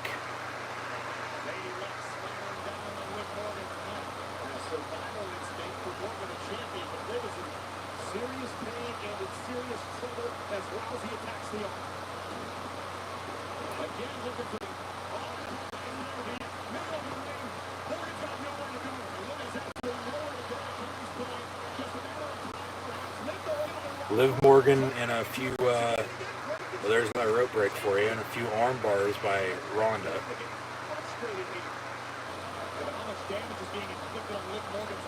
Hopefully Liv retains, because I don't like Ronda.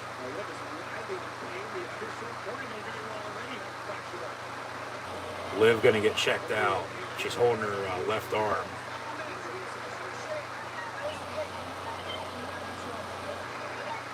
Are they gonna stop the match? Liv saying she's good. Let's go. Yeah, don't you dare ring the bell. I ain't losing like this. I think this was played into it. Ronda, hey, yeah, stick 'em up. I think I'm tough, but I'm not.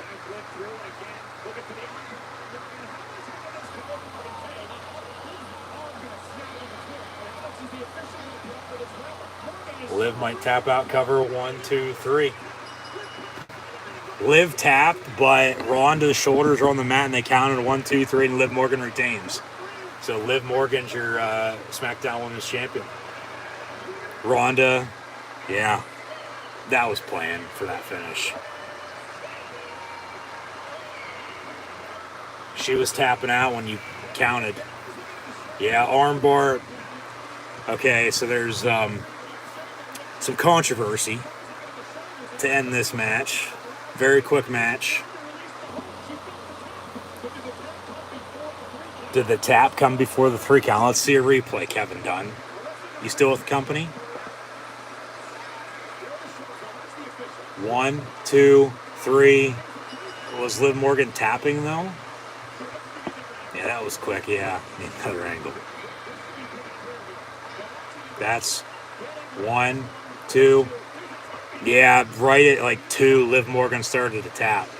So Ronda's got a point. But of course, that was planned.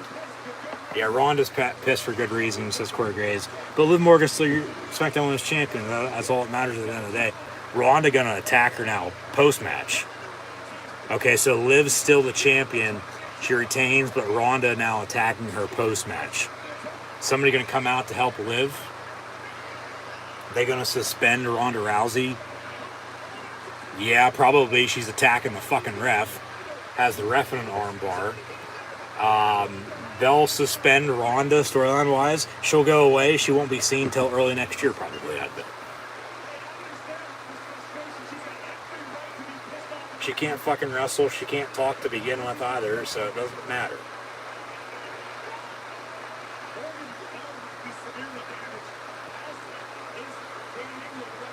Yeah, Liv's really holding her left arm, but she's just selling that pretty good, I think, as Becky was earlier. But I did think Becky was hurt for a little bit. This is just played into the match of the story that they're trying to tell.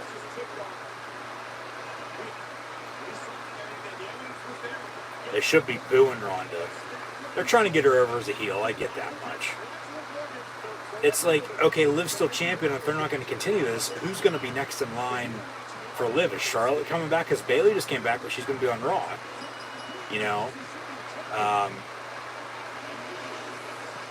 Like, Ronda's still bitching. But Liv's still champion. That's how they called it. They could have a rematch saying, hey, following video review, like, we got to have another match now because, like, she did tap out before the pin. But Liv's still your champion, so, yeah. We'll see what they do. We'll have to watch SmackDown next week. We'll see how good the women's division gets moving forward as well, with Triple H and Steph in charge.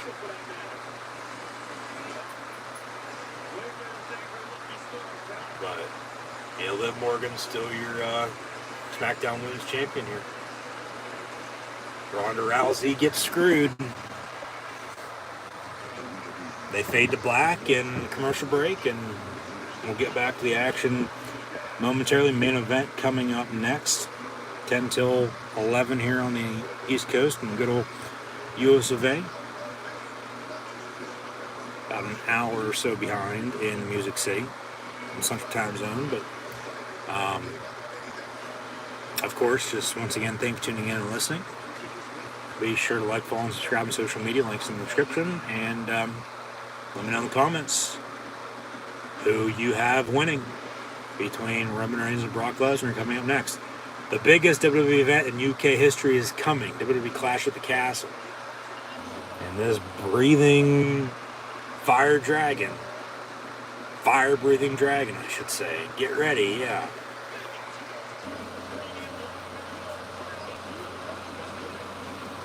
It's like Aragon. September the 3rd. Yeah. September 3rd. Be 1 p.m. Eastern Time, 6 p.m., 8 p.m. local time in Cardiff, Wales. Yeah. Yeah, Drew's going to challenge whoever wins this. WWE Hall of Famer. Oh, here comes Kane. Kane's coming out. Kane's in the ring. The mayor of Knox County. That's in Knoxville, which is a little east of Nashville. Nashville is in the western part of Tennessee. He's going to announce the attendance. How much? 48,000? I doubt that. And then he throws the mic down and whatever. But then there's the fire. And they hit his music. Where's the Undertaker? I don't need him. Get the Brothers of Destruction back together. 48,449.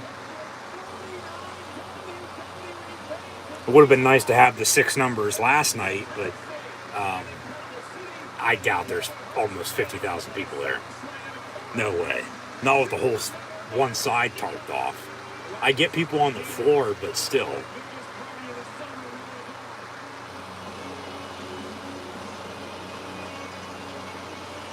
I think they're pushing that a little bit. But they also push a lot of other shit down our throats, so nothing's new. Alright. Another commercial break here. They're just trying to fill some time. Got 5 more minutes till 11 o'clock. Get the main event underway. Go to the bottom of the hour. Wrap things up. And Clash of the Castle will be September the 3rd. AW All Out will be September the 4th. I'll have live watch along actions live on YouTube of both of those events, along with upcoming college football and NFL live streams as well. So football season's right around the corner. And once again, keep an eye out for wrestling and football videos dropping soon, along with keep an eye out as well with videos from live professional wrestling events that I will be attending live and in living color. And be sure to check out all the recent ones from the past as well, live right here on YouTube. And just once again, thank you for tuning in and listening. Be sure to like, follow, and subscribe on social media. As I am your host, Encyclopedia Sports, Cool and Luke 96, coming up next. Your main event of the evening, last man standing, potentially for the last time ever, so they say at least. Roman Reigns, Brock Lesnar for the WWE Undisputed Universal Heavyweight Championship of the world. Of course, they main evented WrestleMania. That was when Reigns sort of got injured. They hurried up, went to the finish. He retained, it felt like. Of course, he's held the title ever since. He hasn't wrestled a hell of a lot since either, but he's still champion. Going on almost 2 years as Universal Champion. Undisputed Champion. It's been almost 4 months. But, they'll take the 700 plus days almost 2 full years come the end of next month, for the big dog tribal chief who sits at the head of the table, who we should all acknowledge, who is on God mode, Roman Reigns. We the ones. Throw him up. We're going to acknowledge either the Beast Incarnate, Brock Lesnar, or the Tribal Chief, Roman Reigns. So let me know in the comments below who you have winning. Last time, last match, last man standing. Undisputed WWE Universal Heavyweight Championship match, Roman Reigns, Brock Lesnar. You know, Reigns is this generation's. I've been saying this for how long now? Now they are a little bit. You know, he's the longest reigning champion in almost, 40 years.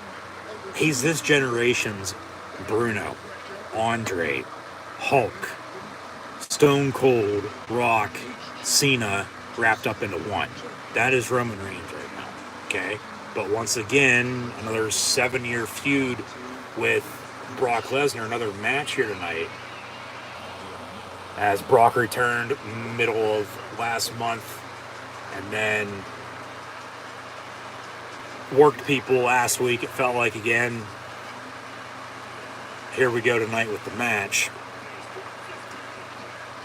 At the end of the night, I mean, I'm going to be fine as they show a lot of highlights from these two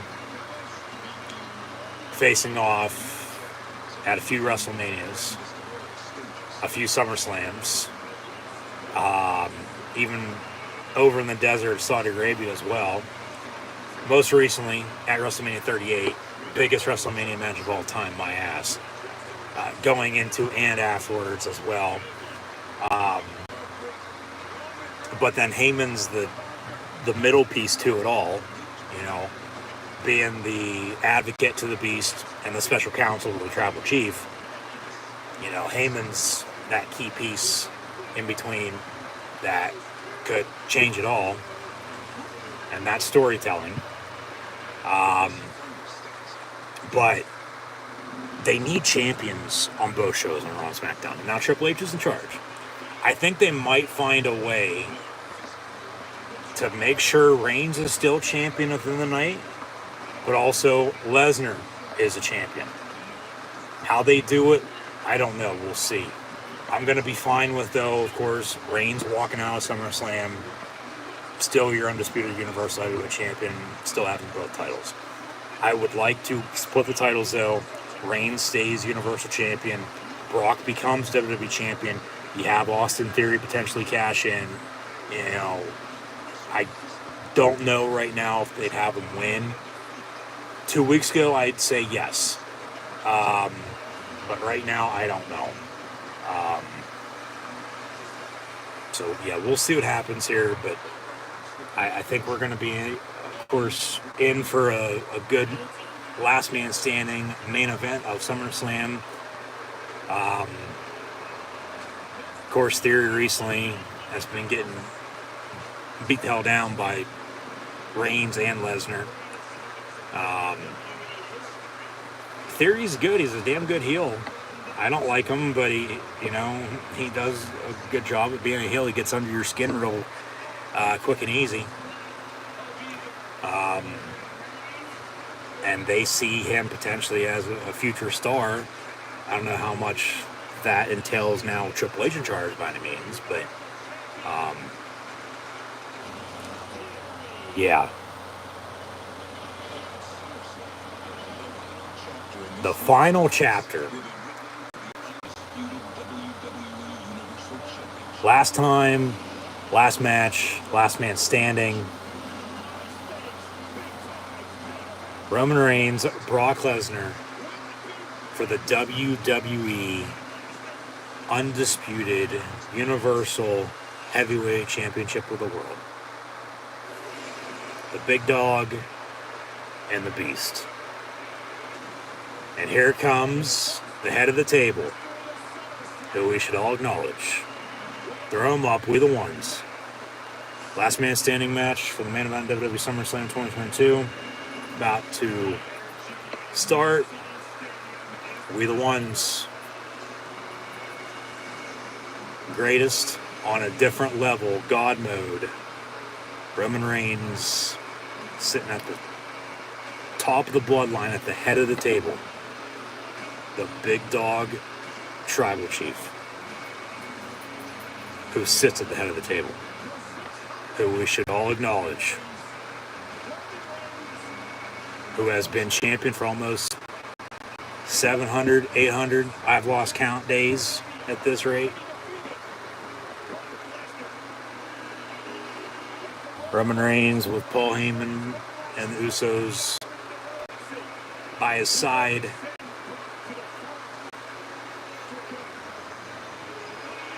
Gonna send Lesnar back to Saskatchewan, to his green acres.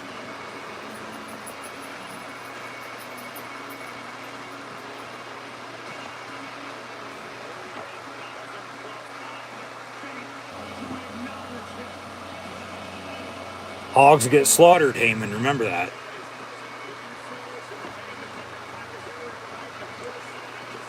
Reigns with the WWE title around his waist. Heyman hands him the Universal title. That's high in the air now with the Usos tag team titles. As Heyman stares him down with some pyro. But there is, and here comes the big dog, tribal chief, who sits at the head of the table, who's on God mode, who we should all acknowledge, the WWE undisputed Universal Heavyweight Champion, Roman Reigns. Usos will stay back. Reigns walks the aisle.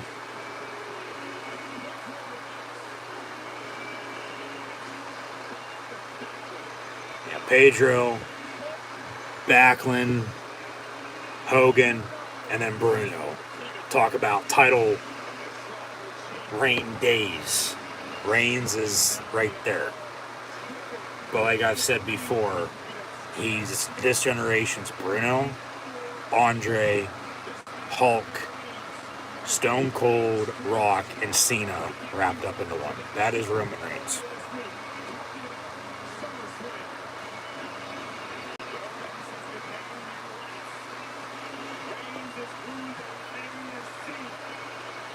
So let's all acknowledge the head of the table.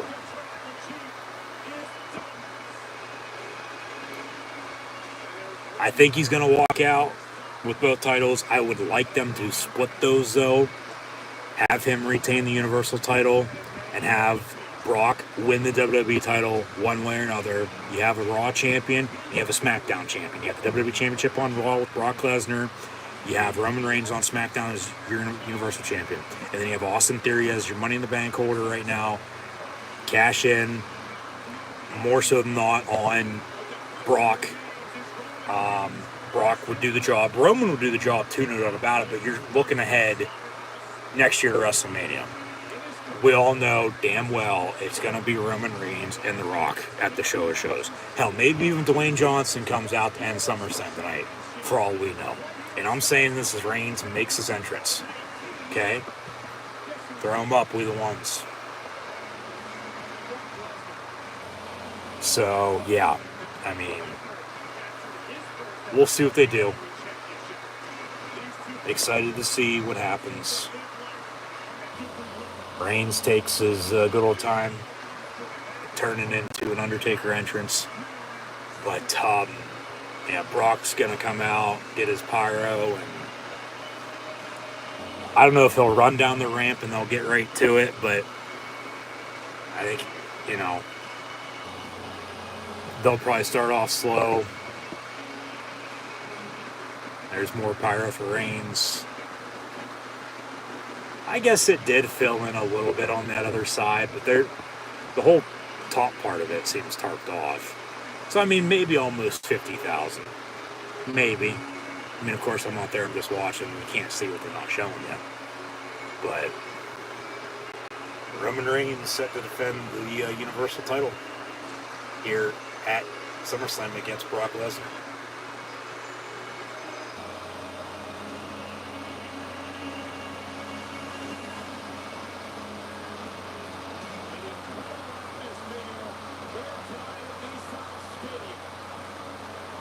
And before we get the Beast, Roman Reigns, Nashville, or SummerSlam, acknowledge me.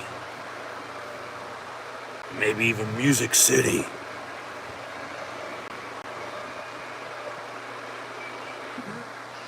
Nashville, Tennessee, acknowledge me. SummerSlam, he says both of them.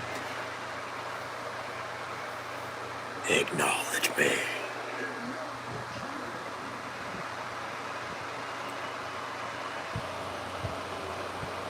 But here comes the Beast.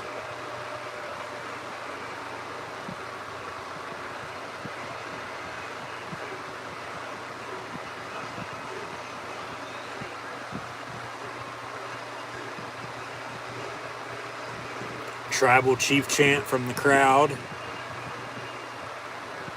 as we await Brock. Finally, here comes the Beast incarnate, Brock Lesnar.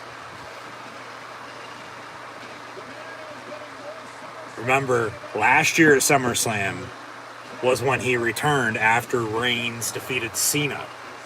That set up WrestleMania this past year.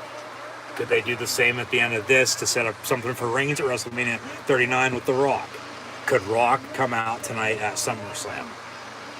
We'll see.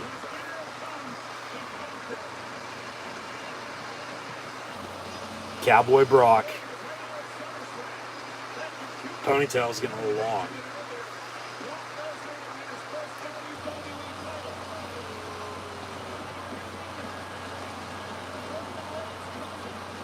There's the pyro with Brock's entrance off the top of the stadium.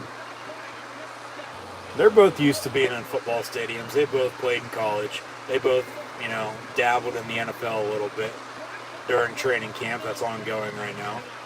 Brock's gonna walk back up the ramp now. What, are they gonna start this match in the fucking crowd? Yeah, he was walking around. Oh my god, there's a fucking tractor. Brock has a tractor.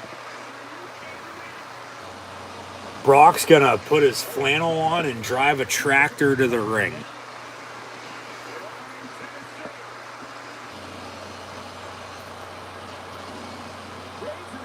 Puts his cowboy hat on as well.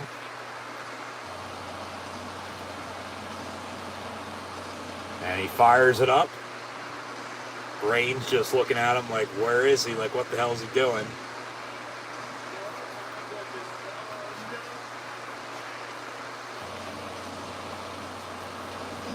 Tractor with a nice big backhoe on it. If that ain't country cool, I'll kiss your ass, says Corey Graves. Oh my. And he's going to drive it to the ring.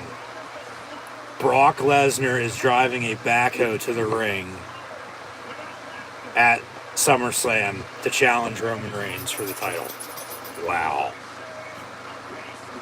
Is he going to be able to make that cut around the corner to get to the ring? Or are they going to set it there? This is awesome.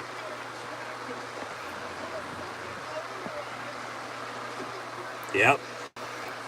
He cuts it. He's driving it to the ring now.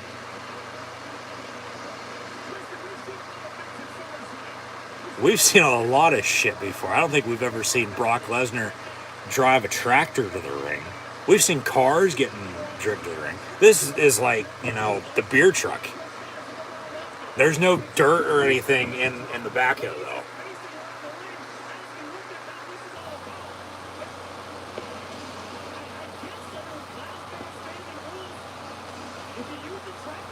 What, are they going to throw the loser in the...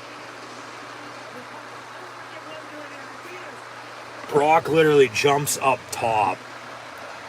Jesus Christ, what an entrance for Brock Lesnar tonight. Reigns telling the ref, like, tell him to get that thing out of here. It is last man standing. Anything goes, though. They're going to use that one way or another for the finish, I would think. All right, following contest for the undisputed WWE Universal Heavyweight Championship, Roman Reigns, Brock Lesnar. Yeah, Brock's going to jump down. He's going to probably dive and tackle him to start this. Yeah, Reigns telling him to get down. Now, hey, I'll get down when I feel like it, dude. Brock's going to jump down to start this match. Shut up, says Lesnar. He's got a mic. Of course he does. Introducing myself. Big ass country boy. 285 tonight. Coming here tonight. Kicking Reigns' ass. Last man standing match. Brock Lesnar. And then he throws the mic.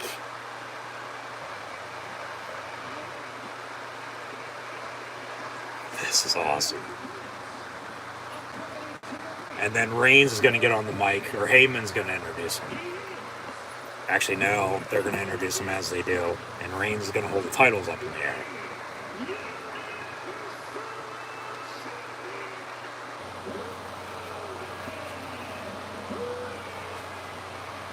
Brock takes his hat off. And yeah, he jumps out of the... Yep, I knew that was going to happen.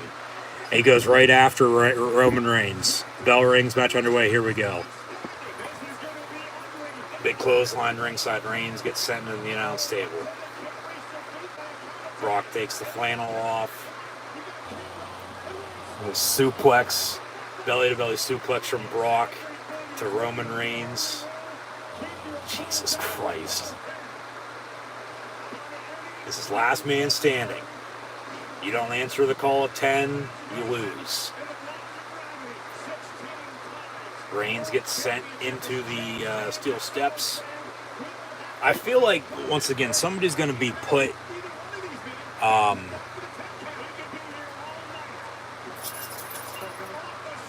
Jesus Christ. Belly-to-belly suplex off the steps from Lesnar to Reigns. Brock telling the ref to count. 1, 2... Reigns doesn't answer the call at 10, he loses. 4 count now. But, no. Anyways, I feel like they're going to get the tractor, the backhoe involved, one way or another for the finish. And somebody's going to get put in it. And if Lesnar wins, he's going to get, he's going to drive Reigns out. But they're probably, in the meantime, backing this thing up. Maybe not. Yeah, I knew that was going to happen. He'd jump out of that, which he did. They're going to fight into the crowd now as they jump over the barricade.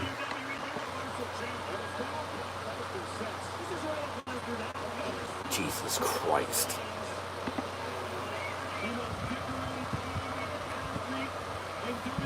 Brock with another suplex.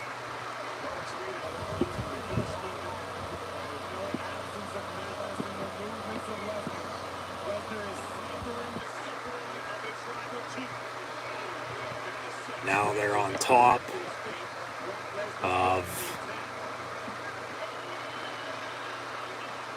a concourse setup, really into the ring post to the canopy above the ring. It was going to go for an F5. Lesnar gets reversed though and then slammed into that pole. Reigns gonna powerbomb him. No, he gets driven into that post as well. Of course, security nearby, trying to keep fans back. Lesnar throws Reigns into the cameraman.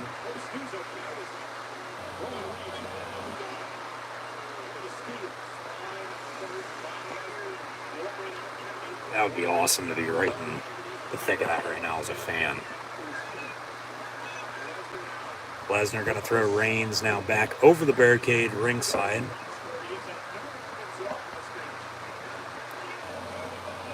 Brock, oh shit.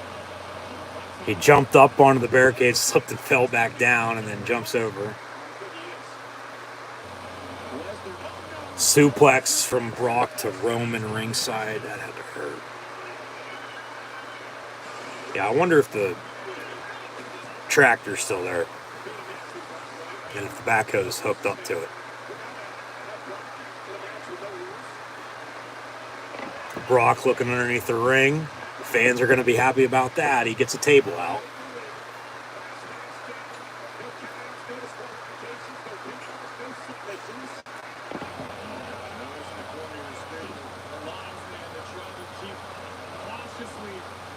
So Brock sets the table up. Here comes Heyman from behind. Heyman then backs off whoa, sorry. Down on his knees. Begging and pleading. Reigns from behind though. Probably gonna Superman punch him or do something. Yeah. Reigns picks him up. Samoan drop through the table on Brock Lesnar. Yeah, so Heyman getting Reigns back even.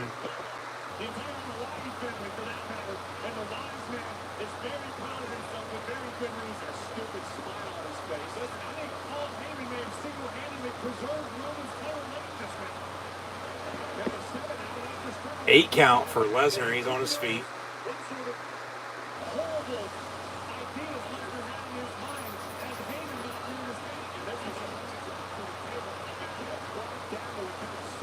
Reigns with some steel steps. Boom to Brock. Back through that broken table. One count again.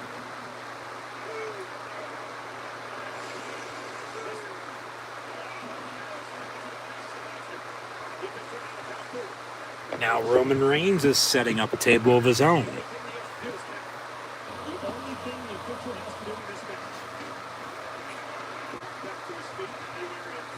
So Brock just went through a table with a Samoan drop. Reigns setting up another table. Remember, you set up a table, you probably go through it. Well, Reigns set up that table and then just rock bottom to Lesnar through it. So, not all the time, but most of the time. 3 count from the ref. Brock trying to get up. Yeah. Back's bleeding a little bit, it looks like. Cut up. A couple of table shots. Yeah. Yeah, Brock's bleeding. Yeah, his back's cut up.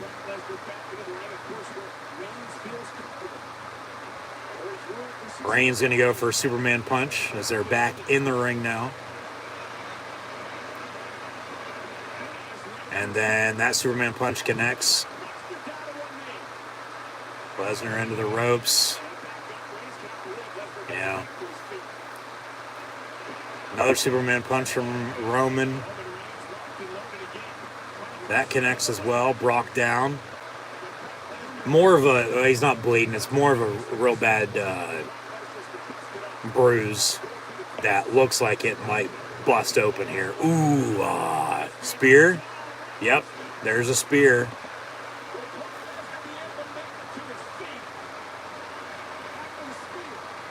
Two count from the ref. Remember, pinfalls, submissions, no. Don't need any of those. Make sure your opponent's down and out to the count of 10 and then you win. 6 count. 7, Lesnar on his knees, back on his feet. Ooh, hit him with it again, Roman. Brock will probably reverse it into an F5, if I'd have to guess. Yep, here we go. Told you. Reigns gets out of it, though. Throws him into the ropes. Spear, no. Reigns goes through the ropes ringside.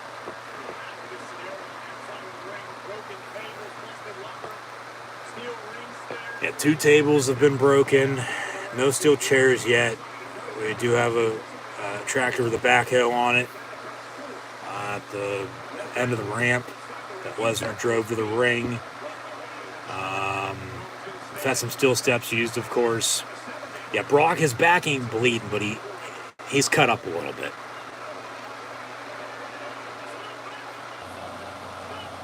This looks like a real bad bruise. Brock gonna drive Roman through the second half of the table that already got broken. Jeez. Like, the table was already broke because he went through it, and then he just broke what was left of it, driving him through it. Jesus Christ. What else did Brock bring to the ring with him that's on or in the tractor? Because there was a microphone. Well, he's getting on to drive the tractor now. I mean, you can't really drive it any further, though, because the ring's right there. He's going to back it up a little bit. You can't drive this around the ring, though. Or is he going to... Jesus. Is he going to... No? He's going to lower it. Okay. I thought for a second he was going to drive it straight through the ropes and break the ropes. Brock with some steel steps again.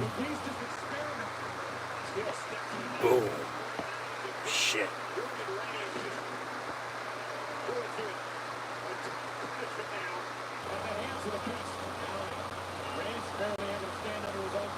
Reigns just got knocked out with a steel step. Yeah.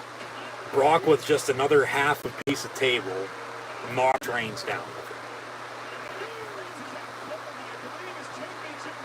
3 count. 4. Brock starting to celebrate a little bit. 6. 7. Reigns will get to his feet here. 8. 9, maybe. No, they stop. He's on his feet.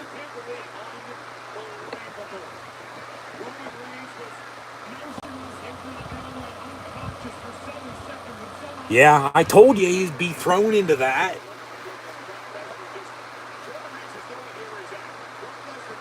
Yep. Yep.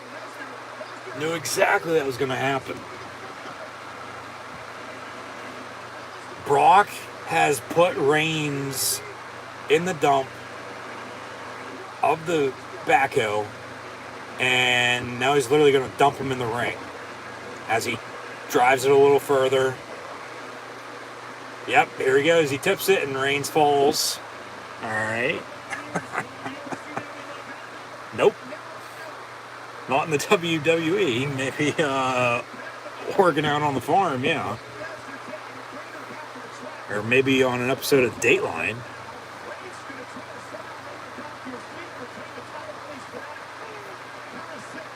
Six count for Reigns. He's on his feet, though.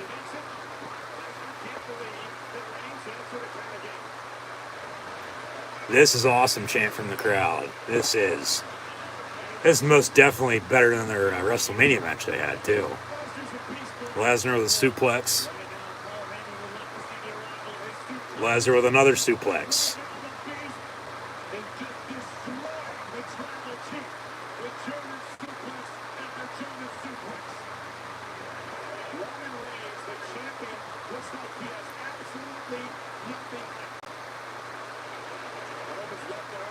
Hashtag WWE, hashtag SummerSlam, hashtag Last Man Standing. When you share this live watch along reaction stream on social media, another suplex from Brock. Just once again, thanks for tuning in and listening. Be sure to like, follow, and subscribe on social media. Links in the description below.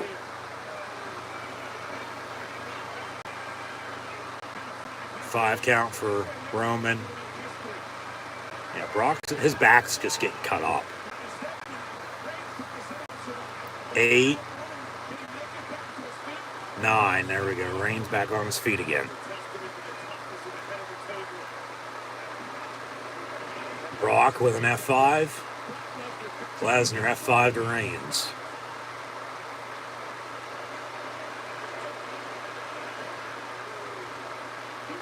Two count. Make it 3. Lesnar just trying to regroup in the corner.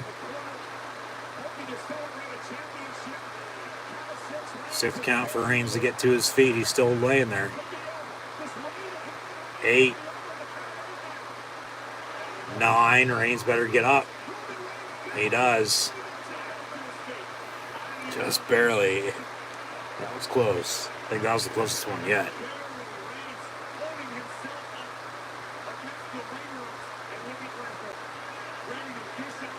Yep.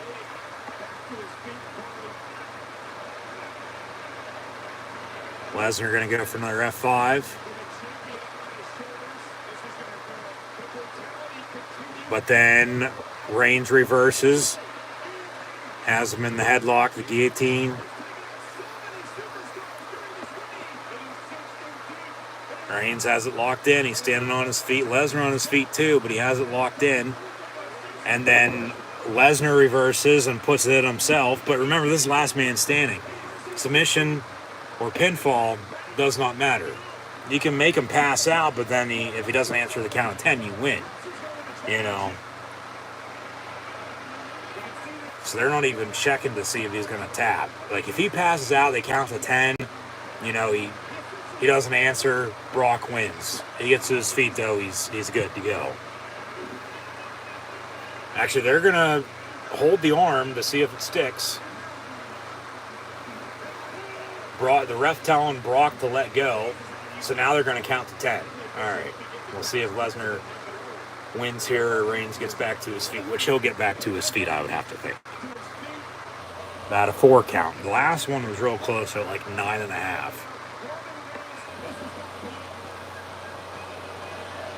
Seven, 8, 9, and Reigns is back up into the ropes. Lesnar thinks he's won, but no. Reigns on his feet. Reigns is like coughing up blood or something. Lesnar getting back up on the rig. And Reigns, as he lays there in the middle of the ring, Lesnar backs it up. I think this is what he was going to do earlier. Yeah, he's going to lower it. Oh, shit. He's going to pick up the fucking... Or he's going to... Jesus Christ. He's going to move the ring. Lesnar just pushed the ring towards the announce table.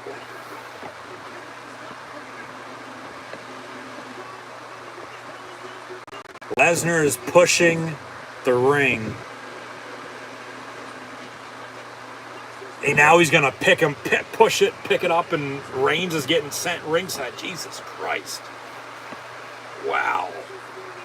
They're going all out with this. Reigns doesn't know what to think. Lesnar just laughing his ass off. Wow. People are going to be talking about this for a while.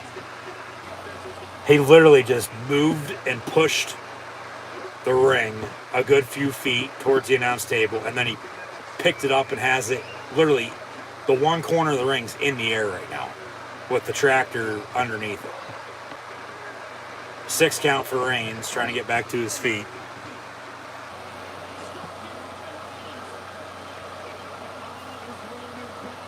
Reigns on his feet.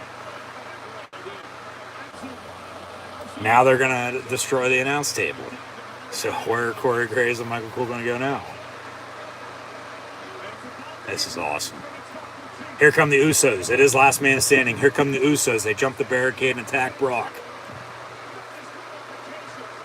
And the fans on the other side, like towards the entrance, they can't see shit now because this ring is in the air. The one corner of it is in the air. It's jacked up because the tractor is underneath it. Brock literally jacked the ring in the air. Yeah, those people are pissed. They can't see shit because all this other action's going on ringside in the corner by the timekeepers there in the announce table.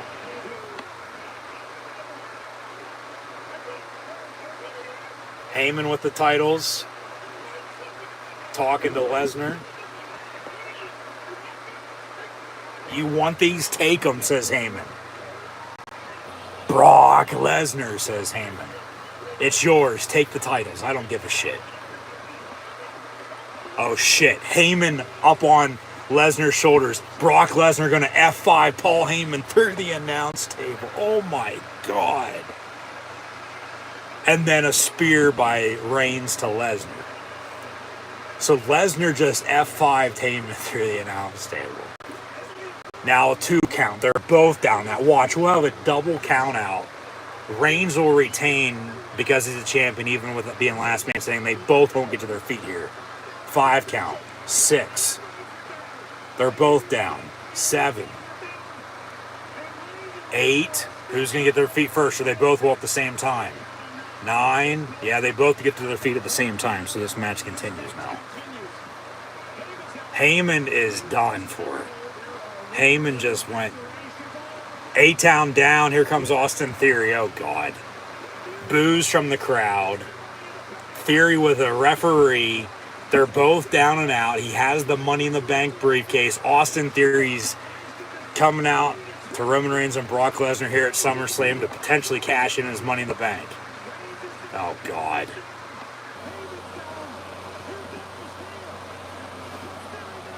Theory with the Money in the Bank. He's going to hit Roman Reigns with it. And then he said he was going to cash in a little bit, but they didn't ring the bell. Nothing's official. Lesnar comes out of nowhere. F5 to Theory. Okay, so Theory's out ringside. Remember, Heyman's out ringside too. F5 through the announce table. Double super kick by the Usos to Lesnar. Reigns on his feet. Brock's down and out. Watch, that's going to be the finish right there.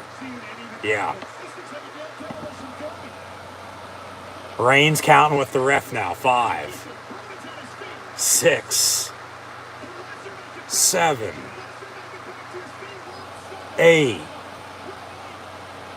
9, and Brock's on his feet. And then a spear from Reigns to Lesnar, landing on the 2 titles that are on the floor. Jesus Christ, this place is a mess. 3 count to Brock. Brock might be out after that spear. Theory ain't going to be moving. Theory's done for. 7 count. 8, 9, and Lesnar back on his feet again. Reigns can't believe it. Remember, Theory's down and out ringside. Reigns with that briefcase now, just going to go town on him. And then he hits Brock in the head with it too. Jesus Christ, right to the gut, right to the back.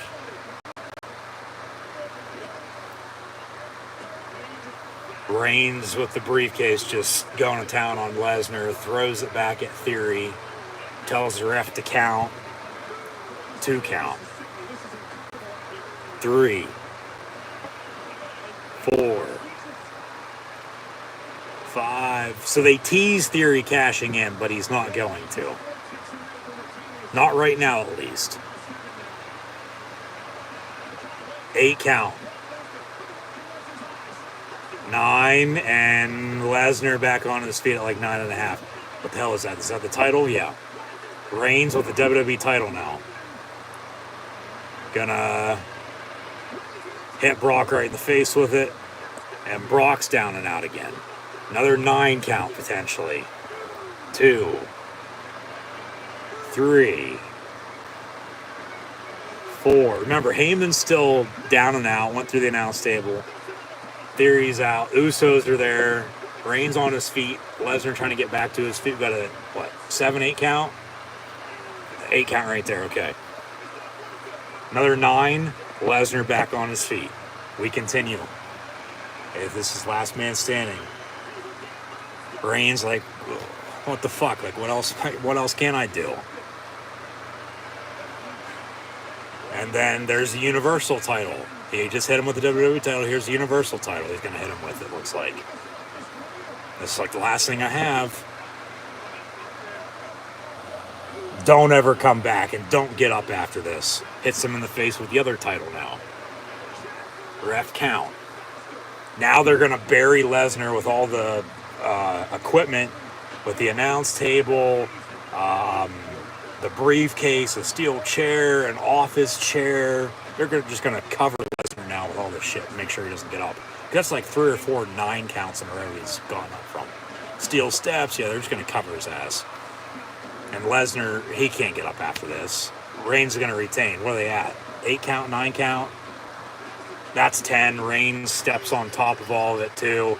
And Roman Reigns retains, and he's still your WWE undisputed Universal Heavyweight Champion here, defeating Brock Lesnar at SummerSlam. Mixed reaction from the crowd, it sounds like, but it's the right decision. Like I said earlier, though, remember last year at SummerSlam, after Reigns defeated Cena, Lesnar came back. That set up WrestleMania with those two this past year. Potentially we get Reigns and The Rock. Next year at Mania, does The Rock come out right now to close out SummerSlam, to potentially challenge Roman? Or are they going to hold off on that until, whenever? Rumble, right before WrestleMania? Who knows? Very, very good match. No doubt about it. Best match of the night.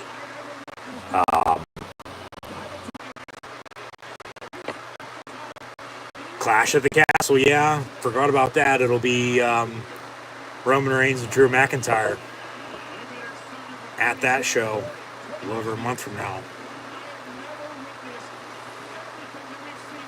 Yeah, this match was awesome. I mean, Brock drove a tractor to the ring, for God's sakes. And then with the backhoe, literally moved the ring a few feet and then jacked it up into the air. And then after all this, Heyman went through an announce table on an F5 by Brock. Theory came out, was going to cash in, didn't. And then Reigns with literally anything and everything he could find. And then they covered up Lesnar with everything they hit him with. Yeah. Brock's probably going to be taking some time off again here, I'd have to think. I mean, they're literally burying him with everything from ringside. They have Reigns retain here at SummerSlam. And there's the 10 count. Roman Reigns retains. So Roman Reigns is, still your Universal Champion. And now they're trying to uncover Brock.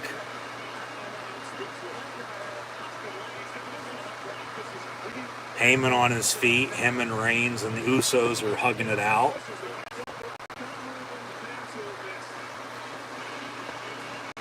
So the bloodline stands tall. They celebrate. Thank you, Michael Cole. I just said that. Now, yeah, we'll have Reigns and McIntyre clash at the Castle. They don't split the titles just yet. I think they need to, or maybe even add in a new title on Raw.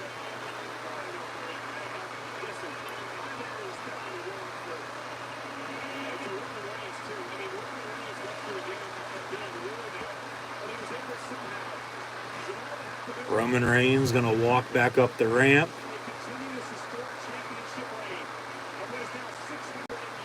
$680 days for Roman Reigns. It'll be over 2 years come September the 3rd when he defends the title again against McIntyre, because it was late August when he won the title in 2020 after he returned at SummerSlam. You'll never see it coming. A week later at Payback, he won the title, hasn't lost it since. They literally cover and bury Brock Lesnar with the finish as Roman Reigns retains. And Roman Reigns is still your undisputed WWE Universal Heavyweight Champion. Theory's just standing there like, what the fuck do? I gotta wait. Like, you gotta sell your injury, dude. You gotta keep laying there. The big time, says Reigns. The championship. And he's gonna hold him high in the air as he hoists the WWE and WWE Universal Heavyweight Championships into the sky. Pyro from LP Field Nissan Stadium, Music City, Nashville, Tennessee. Closing credits, and that'll do it for WWE SummerSlam here. So no cash in. Roman Reigns is still your WWE Undisputed Universal Heavyweight Champion, defeating Brock Lesnar in the main event. Potentially for the last time. Last match, last man standing. Roman Reigns was, in fact, the last man standing here tonight. And, yeah, he's still your undisputed WWE Universal Heavyweight Champion. So, next it'll be Clash at the Castle, September the 3rd at 1 p.m. Eastern Time. That'll be an overseas pay-per-view. premium live event, whatever you want to call it, in Cardiff, Wales, in the UK, as they're promoting it as the biggest WWE show in UK history. We'll see if there will be more fans there then than there were tonight. But SummerSlam was a good show this evening, I thought. Missed the first hour via streaming. I did watch it from start to finish, though, but was having some technical difficulties on my end with internet, as it was out since the middle of the afternoon until the middle of the second match of the show, and then I hopped on and started streaming, so that's why, of course, it's going to be a little shorter than usual. Almost 3 hours, even though it was a almost 4-hour pay-per-view. The match of the night, no doubt about it, was Last Man Standing, Roman Reigns and Brock Lesnar. Last match, Last Man Standing. We'll see if it is going to be the last time or the last match with these two ever. I highly doubt it, but you just don't know. But yeah, they literally went all out for what they did. I mean, good God. Brock with the tractor and the backhoe and moving the ring and jacking it up in the air. Like I said, I'd be pissed if I was fans sitting in that corner by the entrance, and then all the action at the end of the match happened. Okay, in the other corner you couldn't really see anything unless you were watching on the screen. Hell, I don't even know if they were showing it on that, but I mean, you saw everything else, so I mean, you'll get over it, but it is what it is. They did put on a good show. I thought, of course, Triple H's first pay-per-view, in charge of creative. I mean, Bayley returning with Io Shirai, Sky now, and then Dakota Kai as well, as a, three-woman group faction on Monday Night Raw. Seems like Bayley going to challenge Bianca for the Raw Women's title potentially. That was big. We still had an altercation with Rollins and Riddle. No match, but Riddle, jumped the barricade and called him out. And then Rollins answered and then hit him with a curb stomp. So, really, those two things, other than what happened from start to finish in the main event, is what stood out to me, I thought. So your full results for SummerSlam here tonight now would be Bianca Belair retaining her Raw Women's Championship over Becky Lynch. Logan Paul defeated The Miz. Bobby Lashley, not a good night for Austin Theory. Lashley retaining his U.S. title over Theory. Theory then trying to cash in, but then doesn't. He was literally just about to tell the ref. That's how they'll play it out, too. He was like, I was this close to cashing in. I can already see it. But then Brock hit him with the F5, and then he was laying there ringside. Brock also hit Heyman with an F5 through the announce table, by the way, too. But then what else happened? Judgment Day defeated Mysterios. Edge returned. That also stands out, too. Add that in. Those top 3-4 things of the night in no particular order. I mean, really from start to finish, it would be Bayley returning, and then Edge returning as well. The altercation with Matt Riddle and Seth Rollins, and then from start to finish, Last Man Standing main event with Reigns and Lesnar. Also tonight, though, as they announced, continue to promote Clash of the Castle, September 3rd. 1 p.m. Eastern time here in the States, so it'll be like 6 p.m., 8 p.m. local time start overseas in the UK. Liv Morgan, even with controversy, defeated Ronda Rousey to retain her SmackDown Women's Championship. The Usos retain their tag team titles as well with Street Profits. Pat McAfee with a punt kick to the nuts on bum-ass Baron Corbin for the win as well. Make sure I didn't miss anything here. There's 8 matches, 1 added in altercation. a few returns, a show-stopping main event. So from start to finish, I thought SummerSlam was pretty damn good. I'm not going to rate it by any means. I don't do that. That's for other people to do. But, I mean, just... I wouldn't necessarily say they knocked it out of the park, but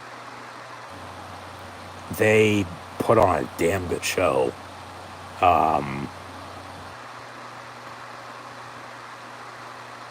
Money in the Bank to SummerSlam, like I said earlier, I really don't like to compare either, because each show is going to be different, you know, unless it's the same matches over and over again. Which, of course, yeah, we had a few rematches tonight, but just with, you know, the returns and the spots we saw, you know, SummerSlam is the biggest part of the summer. You know, second biggest show of the year for them. Yeah, SummerSlam was damn good, I thought, from start to finish. So I'll leave it at that. I mean, yeah, Bianca Belair retained her Raw Women's title over Becky Lynch. Bayley returned. Logan Paul defeated The Miz and his tiny balls. Bobby Lashley is still United States champion, defeating Austin Theory. Judgment Day picked up the winner with Mysterios after Edge returned. Pat McAfee winning over bum-ass Baron Corbin. The Usos defeating the Street Profits. Liv Morgan defeating Ronda Rousey. So, do we have any title changes tonight? No. Bianca retained. Lashley retained. Usos retained. Liv retained. Reigns retained. So nothing changed hands by any means. You know, I'd still like them to split the Undisputed Universal Championship from Roman Reigns. Have him just hold the Universal title. And put the WWE title on Raw. But they can also just add in, maybe with Triple H in charge, they'll bring back the World Heavyweight title now. I don't know. That'd be nice. Big Gold, yeah. Add in a new title of some sort. I don't know. But like I said too earlier, for the most part, somewhat predictable. But yeah, 8 matches and added in altercation with Matt Riddle and Seth Rollins. Bianca Belair retains over Becky Lynch. Liv Morgan retains over Ronda Rousey. So they're still your Raw and SmackDown Women's Champions, respectively. Bobby Lashley defeated Austin Theory, retaining his United States Championship. I would think for Theory, you know, moving forward, it's going to be him and Dolph Ziggler. Ziggler will put him over. Theory's still going to be your Money in the Bank holder. We'll see what they do with the mid-card titles, you know, with Lashley as your U.S. champ and Walter Gunther as your Intercontinental champion. You know, The Miz and Logan Paul, they can continue to go down this road potentially. It seems like AJ Styles and The Miz could potentially be doing something. AJ Styles and Tommaso Ciampa could be doing something. How they could be doing AJ Styles and Logan Paul together as a tag team with The Miz and Ciampa. I wouldn't be surprised if they go that route either. Yeah, we'll see what they continue to do with the Maxwell Meld models, if they're actually going to have them wrestle or not. Mace and Mansoor, or however they're pronouncing it. I mean, Eli Drake, yeah. Dummy, yeah. LA Knight. Max Dupree now, however you want to put it. I feel, I mean, it's all gimmicky, you know, it's all not necessarily for show, but yeah, we'll see what they do with that. I'm just trying to think of some other stories. McAfee won't wrestle again, I bet, till Rumble.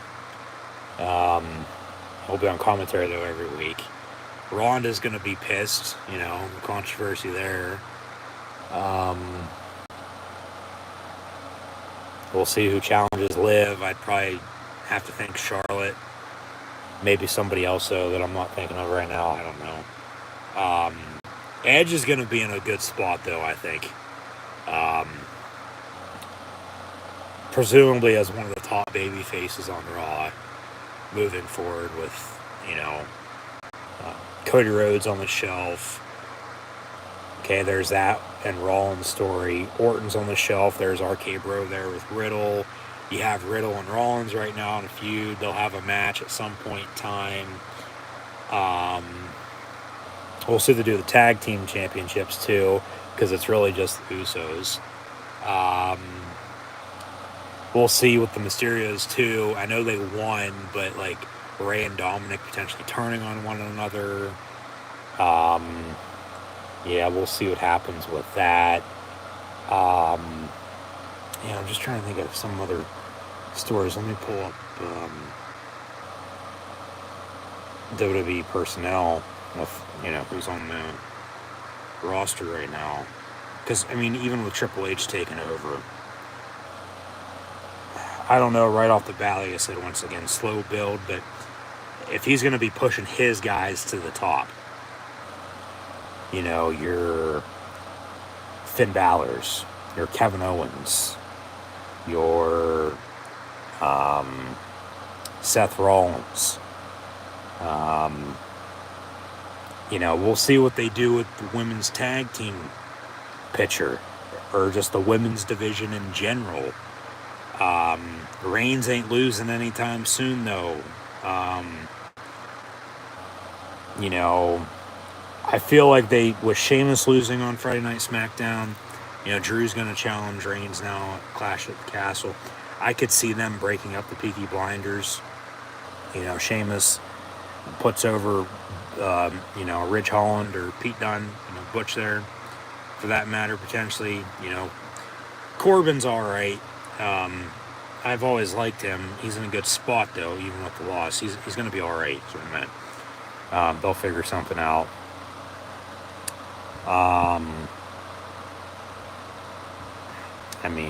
Shit. Ricochet's another one. Nakamura, one to keep an eye out, I think, for. That's, I think, once again, just going to be the interesting part about it, with Triple H in charge, how much, if anything at all, here right off the bat, is going to change. But I think come Monday Night on Raw, I think that's potentially at the earliest. Latest, New Year's, somewhere in between those, September, October, potentially. If not now, right now, after SummerSlam, into the, stretch of the Royal Rumble and then the road to WrestleMania, it'll be after Clash at the Castle, into the technical, TV New Year for a fall schedule. But it's in good hands. They'll be all right. But yeah, once again, your final result, Bianca Belair and Liv Morgan, still your Raw and SmackDown Women's Champions, respectively, after defeating Becky Lynch and Ronda Rousey. Logan Paul defeated The Miz. Bobby Lashley retained his U.S. title over Austin Theory. Edge returned, screwed over the Judgment Day after they screwed him over. So his first we saw Edge since then. That was the night after Hell in a Cell. It was almost 2 months ago now. So the Mysterios pick up the win over Judgment Day with Damian Priest and Finn Balor. Pat McAfee with the win over Bob Masper and Corbin once again.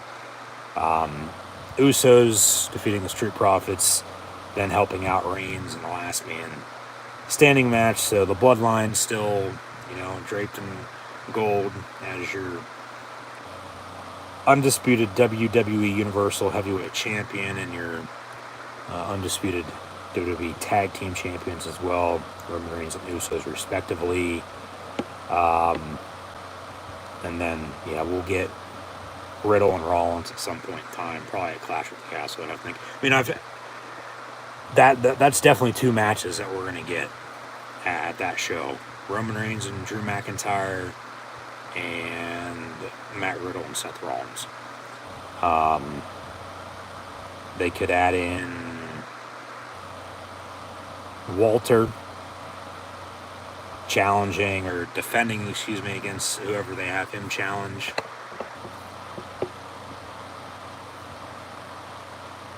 Maybe, I mean, they really haven't done anything with the Intercontinental title, though.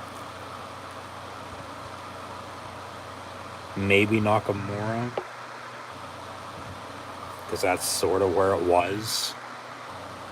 I'm surprised we didn't get any Sammy tonight with the Bloodline, with, the last man standing match. Unless they're just going to forget about that and just move on.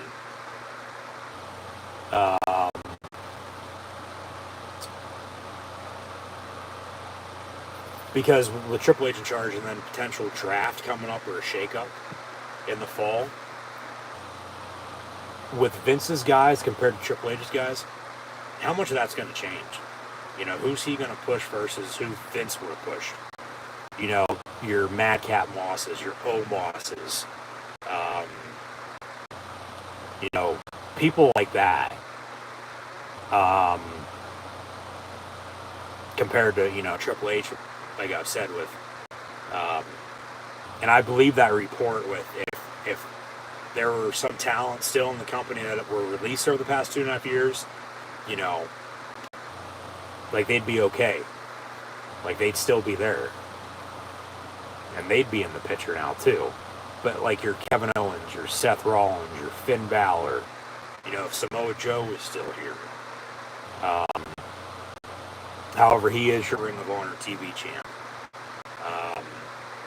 Yeah, so we'll see what happens. But yeah, that's SummerSlam in a nutshell, along with some potential, thoughts on potentially what could happen moving ahead. I'm just trying to think off the top of my head here right now if anything else could come to be, happen from now until Clash or what they do after that, because that'll be Extreme Rules and then Survivor Series with Crown Jewel in between. So technically they have 4 more pay-per-views this year. They have Clash of the Castle, Extreme Rules, Crown Jewel, and Survivor Series, and then a potential Day 1 on New Year's. And then Royal Rumble on the road to WrestleMania. Roman Reigns still your champion at that point in time. Out comes The Rock. So, yeah, I'll leave it at that. Let me know in the comments below, of course, your thoughts on everything I just said there over the past couple hours or so, and what you thought of SummerSlam this evening. And keep an eye out, of course, once again, for upcoming videos published live right here on the YouTube channel, whether that revolves around pro wrestling, of course, with regular videos, live streams, or videos from events I've tended to live in color, and or football with college football and NFL coming up. Just be sure, as always, to like, follow, and subscribe on social media. Links in the description below, that thumbs up button, share, and keep those, as always, chat questions and comments, super chats, super stickers, super likes, and super thanks coming. Always greatly appreciated support. Once again, thanks for tuning in and listening. But yeah, that'll do it for myself, your host, Encyclopedia Sports, Cohen Luke 96 here this evening for WWE SummerSlam live watch along reactions live right here on YouTube with the big dog, Roman Reigns, the big dog tribal chief who sits at the head of the table, who we should all acknowledge. We the ones, throw him up. The bloodline, with Roman Reigns at the top of that as well.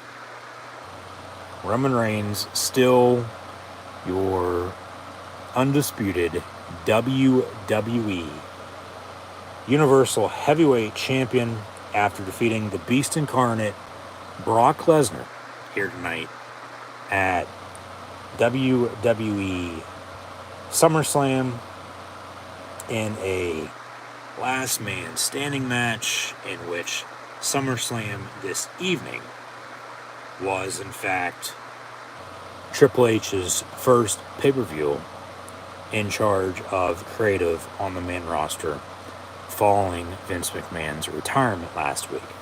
So we'll see what the future holds.